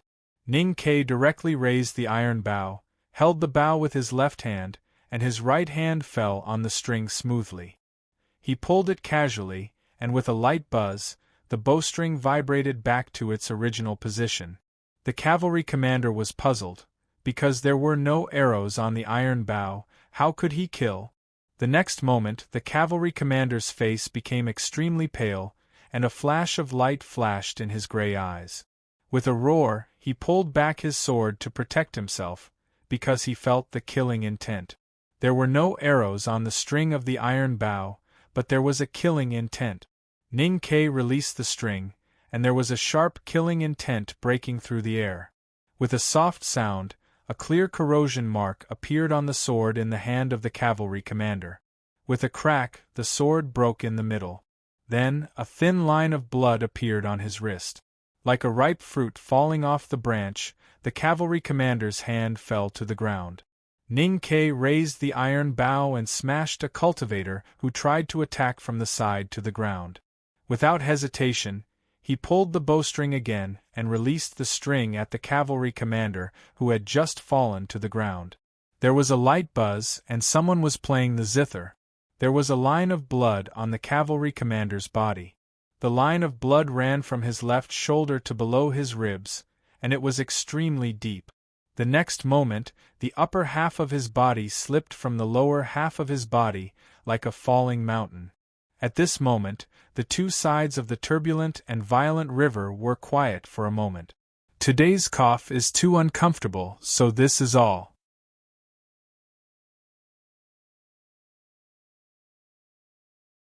Chapter 11:20. Who said that one could not kill without arrows? Many people would say so. When the sound rang in front of the river bank where the clouds and mist had dispersed, no one in the world had ever seen an empty string kill. Because when Ning Ke used the killing intent on the string to cut the commander surnamed Z into dozens of pieces of flesh in the autumn rain in front of the Red Lotus Temple, Long Qing and his subordinates were fleeing down the mountain and did not see that scene. In the autumn rain, Ning Ke knew his destiny. From that moment on, he had the ability to kill with a bowstring. However, he had not used it in the following years. He had hidden this ability in the deepest part of the arrow case. It was only today when he faced the powerful cultivators that he revealed it to the world. Hundreds of powerful cultivators rushed over fearlessly. Ning Ke pulled the bowstring in silence. There was a soft hum. A heavy iron cutlass was cut in half. The powerful cultivator holding the cutlass had his right arm cut off. He let out a painful howl and fell into the river, unable to maintain his balance. A middle-aged man in a Taoist robe roared. The green sword in his hand turned into a swimming dragon, bringing the river water with it and the vigorous aura of heaven and earth towards his face. He raised the iron bow and pulled the bowstring at the swimming dragon formed by the river water. There was another soft hum. The water dragon was cut in the middle. A crack appeared on the middle-aged man's Taoist robe. The crack expanded rapidly and blood spurted out, dyeing the river water red. He fell heavily into the blood water and could no longer stand up. A powerful cultivator in a leather robe from the eastern tent pulled the bowstring and aimed at the opposite bank across the river. Ning Ke did not even look at it. He pulled the bowstring and shot. The killing intent swept through the surging water. It was wet and had a blurry shape. It arrived in front of the opponent at an unimaginable speed. With a crisp crack, the bow in the hands of the strong eastern tribe barbarian broke in the middle. The bowstring split into two pieces and scattered in the air. The scattered strings were even more beautiful than the water splashes. The broken bowstring hit him hard in the face, smashing right into his eyes, causing a mixture of blood and juice to splatter out. However, the powerhouse from the eastern tent did not cry out in pain or wail. That was because the killing intent attached to Ning Ke's bowstring did not dissipate after cutting off his bow. Instead, it continued forward and directly cut off his neck. His head fell into the river like a stone. He only needed to bend the bow and did not need to put an arrow. It was a fake shot, but it had real killing intent. This was how Ning Ke killed people with the iron bow. His movements were steady. His right hand turned into a shadow. Neither sword nor arrow could be faster than the killing intent. Not to mention that killing intent was invisible and intangible. How could one guard against it? The rushing river water was instantly dyed red with blood. In just a single exchange, several experts had fallen to the ground. With his lightning-fast movements of controlling the bowstring, no one was a match for him at all. Ning Ke looked at the figure of Long Qing, who was about to disappear into the forest in the distance, and walked toward the river. At this time, the hundreds of cultivators had all come to his side, and the bloody battle continued. Ning Ke looked at the figure of Long Qing, who was gradually disappearing into the forest in the distance. He walked toward the river. At this time, the hundreds of powerful cultivators had all come to his side.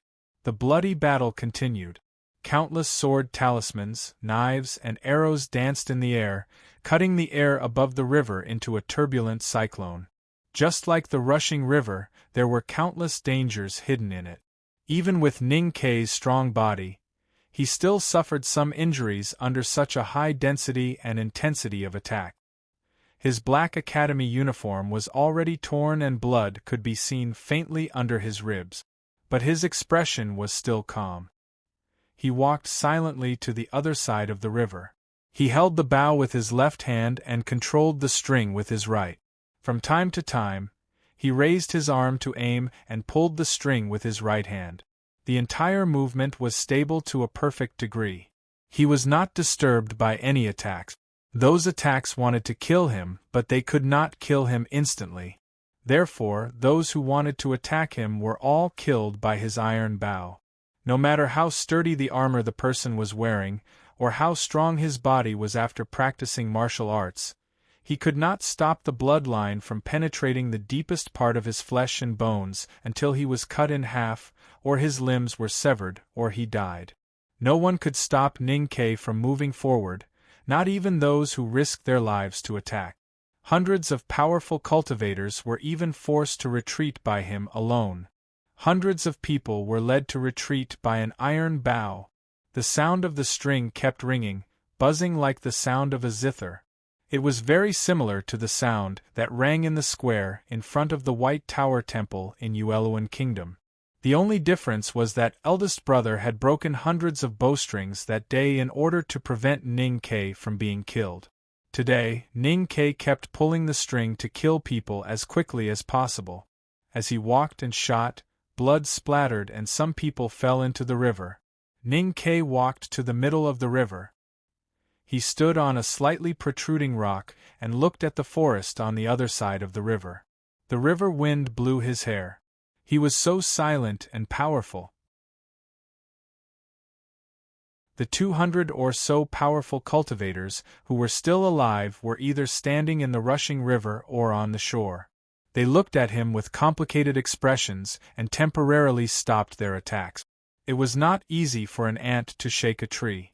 I am invincible in the world. This sentence was used to describe Liu Bai. Ning Ke had not reached that state, but with the iron bow in hand, who in the world could be his opponent in close combat? Ning Ke looked at the forest and said, "Since you are not convinced, you should stand up and fight with me. Why send these people to their deaths?" Long Qing was not by the river. He was in the forest behind the cliff.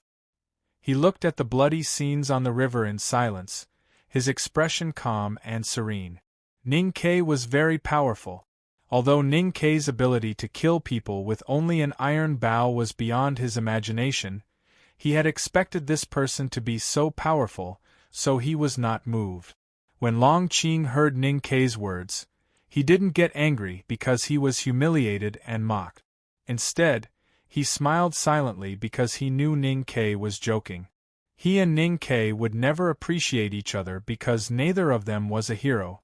They would never fight for the crown like Jun Mo and Yi Su because they were not gentlemen. Ning Ke used the most powerful primordial 13 arrows to sneak attack. How could he say that he was outnumbered? Long Qing knew his shamelessness. In order to defeat him, he had to be even more shameless. He could do anything to win. He could even sell his soul. What else could he care about? Taoism was already in a precarious situation. He would not return to Peach Mountain. The northeast border military of the Tang Empire had penetrated deep into the Yen territory. If his brother made a mistake, capital Qing would be slaughtered. He would not return to the old capital. He did not care about these. He only cared about Quebec. Why? Because he was not convinced.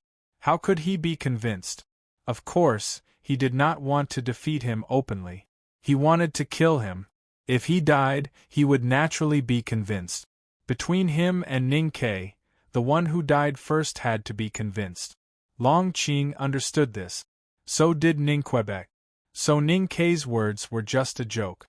That was why he laughed. Long Qing laughed because he knew he was about to win. Ningke had used up all his fu paper in the city of Wei and the Great Spirit in Qinghe Prefecture. He could still write fu, but he did not have any fu paper. If he wanted to write divine fu, he would need to use his psyche power.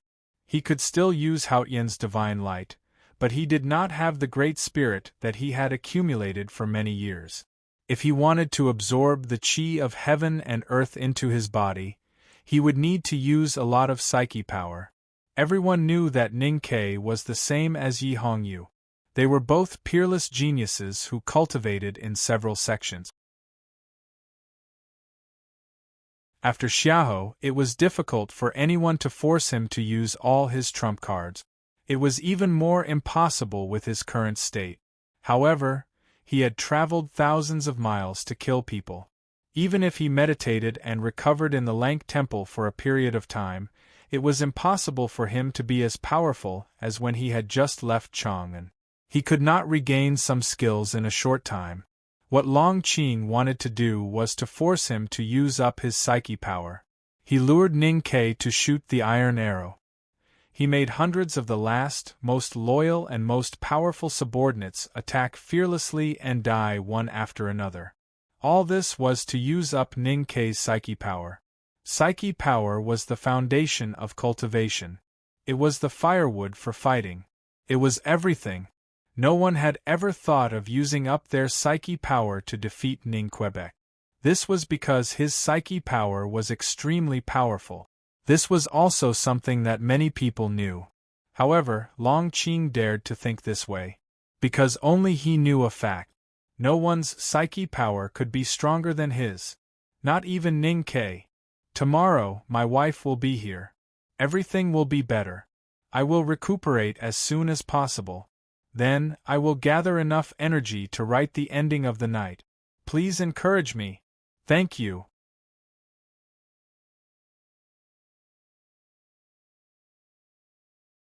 Chapter 11:21. Long Qing's confidence lay in the fact that he never fought alone. There were many people in his body, and there were also many people by the river. They were the powerful cultivators from Haotian Taoism and the Eastern Royal Court. They were not ordinary cavalries. Even if Ningke could fight against thousands of people, he could not completely ignore the attacks of these powerful cultivators. Ningke also noticed that the situation was a little strange today. None of the cultivators chose to retreat when faced with his iron bow. Instead, they were fearful of death and attacked wave after wave. The cultivator whose arm was cut off by Ningke changed his weapon to another hand and attacked again.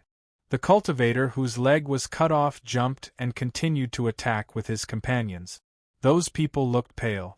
Every time they jumped, a lot of blood would splash out. They could die at any time, but they did not care. It was a horrifying scene. The horrifying scene meant a horrifying fighting will. Ningke stood on the reef and kept pulling the bowstring. He shot the enemies who approached him into the turbulent river. His expression did not change, but his heart was slightly stirred. How could such a strong and inhuman willpower appear in these people? Suddenly, he noticed that there was something wrong with the eyes of these powerful cultivators.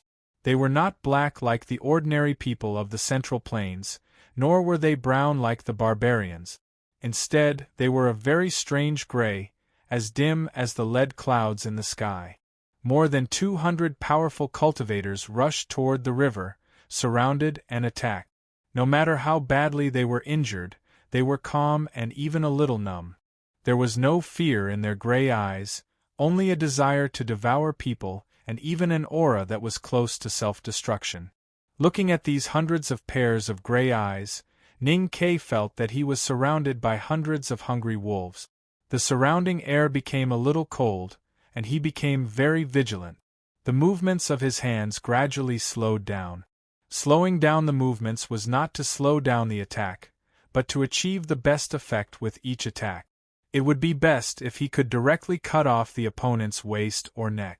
If not, then he must at least cut off one of the opponent's legs to make it difficult for them to move and slow down their wolf-like attack. He was so cautious because he felt a sense of crisis deep in his heart. At this time, the river was full of Taoist swords and arrows. The chi of heaven and earth was cut into chaos by hundreds of psyche powers. No matter how fast his attack was, he had to pay a price every time, even if it was a wisp of psyche powers or a strand of hair. No matter how small the price was, it would still affect the final outcome of the battle. For example, an ant's nest was like a 1,000-mile-long dike, or an iron spoon was like a sturdy prison cell. Ning Ke had to be careful. Moreover, the gray eyes of these strong cultivators reminded him of the horrifying cultivation method that Long Qing had cultivated. He would not forget that Long Qing had not made a move until now. He must be hiding in the forest waiting for a chance. The river was still flowing fast, and the clouds had dispersed without a trace. There was no scorching sun in the sky, only a faint light, illuminating the battle on the cliff and the blue kidney sea not far below the cliff. Ning Ke continued to walk to the other side of the river. People kept falling in front of his iron bow, but at a much slower speed than before. His footsteps became heavier and heavier, just like his dignified expression. Long Qing was indeed looking for a chance, and he was sure that the chance would appear. He and Ning Ke knew each other too well. Conspiracies and tricks did not make much sense. Their states and cultivation methods were exposed to the sky and the sun. The so-called game could only be an open game, and then everything could be calculated.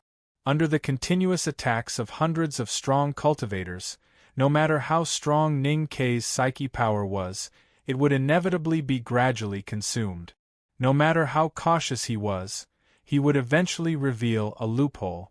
The mottled shadows of the forest leaves fell on Long Qing's face, as if adding countless scars.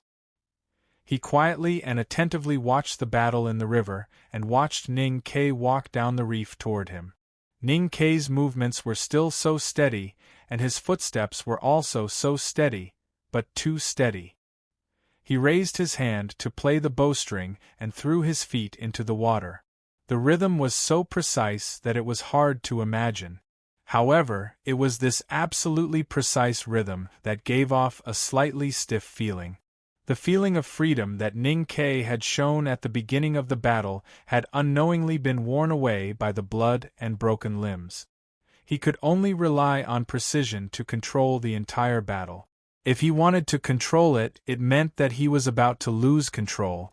This was the chance that Long Qing had been waiting for. Suddenly, a cold and deadly cold wind blew through the forest. A dozen or so birds screeched in fear and scattered in all directions. However, before they could fly over the treetops, they were frozen stiff by the cold wind and fell to the ground. A thin layer of frost appeared on the ground. The frost extended out of the forest until it reached the river bank. It froze the first few waves that came ashore, and then thousands of layers of snow appeared. Long Qing's figure was like a ghost. He appeared on the rapid river and appeared in front of Ningquebet. Behind him were two tracks that looked like ruts, faintly imprinted on the frost. The strange phenomenon of ice and snow on the river bank in the forest was caused by him releasing all the aura of quietus without hesitation at this moment. He rushed to Ning Ke at an unimaginable speed. At this time, Ning Ke had just pulled the string of the iron bow and shot a strong warrior from the eastern wilderness in half. He had just lifted his right foot and was about to step on the wet reef in front of him. He raised his hand and then threw his foot. There was a rhythm in between, which was not broken by the horrible sword intent and blade wind on the river. As long as he maintained this rhythm, he could keep moving forward without stopping. Longqing had the power to break his rhythm, and it was at the most critical point of his rhythm. A silent black peach blossom, with an indescribable sense of quietus, descended from above and blasted toward Ning Kei's face. Ning Kei's left hand held the bow handle, and his right hand had just left the bowstring. He was in the follow-up movement of grasping the bird's tail. In a flash, Ning Kei retracted his right hand and held the lower end of the iron bow. His left hand held the middle part of the iron bow, and he pushed his hands forward to block the black peach blossom. The whole movement was done in one breath, as if he had already expected Longqing to appear at this moment. But only he and Longqing knew that it was not a matter of course. His rhythm was broken, and his psyche power was consumed. His right hand that grasped the bird's tail wanted to support the mountain, but after all, it was not enough. Longqing stood on the reef and looked at him expressionlessly. His feet were as steady as root. Ning Kei was in the river, and his right foot had not yet landed on the reef. He was swaying unsteadily. The dark iron bow was against the black peach blossom. The rushing river was quiet for a moment at this moment. Then, there was a loud bang. The black reef under Longqing's feet was broken into countless pieces. Terrifying waves of air surged out in all directions. There was a clear, deep plowed mark on the surface of the river. It was the mark of the water being cut open. It was the mark left by Ning Kei's feet on the surface of the river when he was shaken away. He swept across the river like a stone and smashed heavily into the cliff. Smoke and dust filled the air, and the earth shook. The river began to flow again, and it was still as rapid as before. Longqing stood in the river. There was a lot of dust and water on his black divine robe.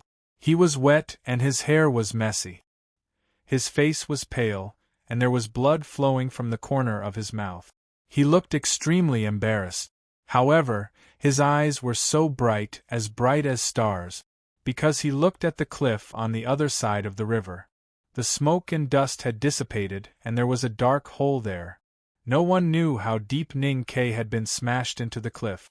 Longqing knew that Ning Kei was not dead, but he knew that he had won this head-on battle without any tricks or skills. It was purely a contest of psyche power and state. This was important, so he smiled a little. After a moment, Ning Kei's voice came from the cliff. He sounded a little tired, but still stable. You used so many loyal subordinates to consume my psyche power, and then sneak attacked me. That's too shameless. I see that you are smiling now, and you seem to be very proud? Ning Kei walked out of the cliff and said to Longqing in the river. His front was full of blood, not from the shock of the iron bow, but from coughing. Longqing looked at him and smiled without saying a word. Those powerful cultivators, like hungry wolves, did not wait for orders. They passed by him and killed Ning Kei on the other side of the river. The sound of killing shook the sky again, and the aura of heaven and earth was cut into countless pieces by swords, knives, and arrows. Longqing would not give Ning Kei any time or opportunity to meditate and recover his psyche power.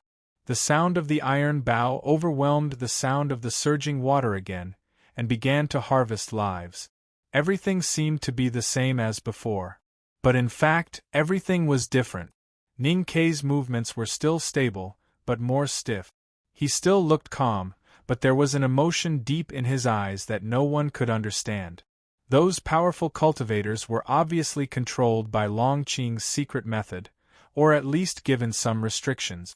After their eyes turned gray, their strength did not increase, but their willpower became extremely terrifying.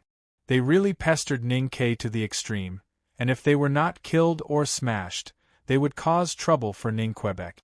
In many people's minds, as long as one's state was high enough, he could kill all enemies in the world. But they never thought that as long as one was human, he would always be tired, and his psyche power would eventually be exhausted.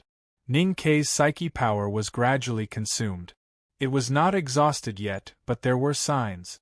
At the moment when the signs appeared, The breath of death appeared on both sides of the angry river again, and the cold-resistant fish under the stones were all frozen. Long Qing came to him again. A black peach blossom bloomed and came to his face. Ning Kai did not smell the faint fragrance of the flower, nor would he appreciate the beautiful black petals. He stared at Long Qing behind the black peach blossom. His right hand, which was grasping the bird's tail, did not forcibly retract to hold the iron bow. Instead, he took the opportunity to hold the handle of the iron cutlass in the cold wind. There was a clang. The sharp iron cutlass was unsheathed, and the cold wind on the shore paused for a moment, and then tore it apart. He did not look at the black peach blossom that was rushing toward his face, but only stared at Long Qing behind the flower. The iron cutlass passed through the black peach blossom and cut toward Long Qing's face.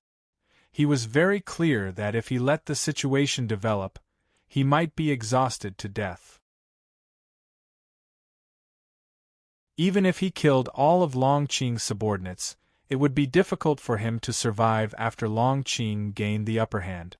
No matter how he looked at it, it was difficult to survive.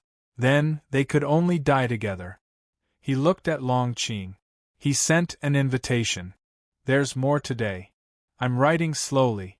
I'm not very sure when the next chapter will come out. You're tuning in to the Phoenix Nights YouTube channel. Don't forget to subscribe and join us on this journey to catch the most captivating stories.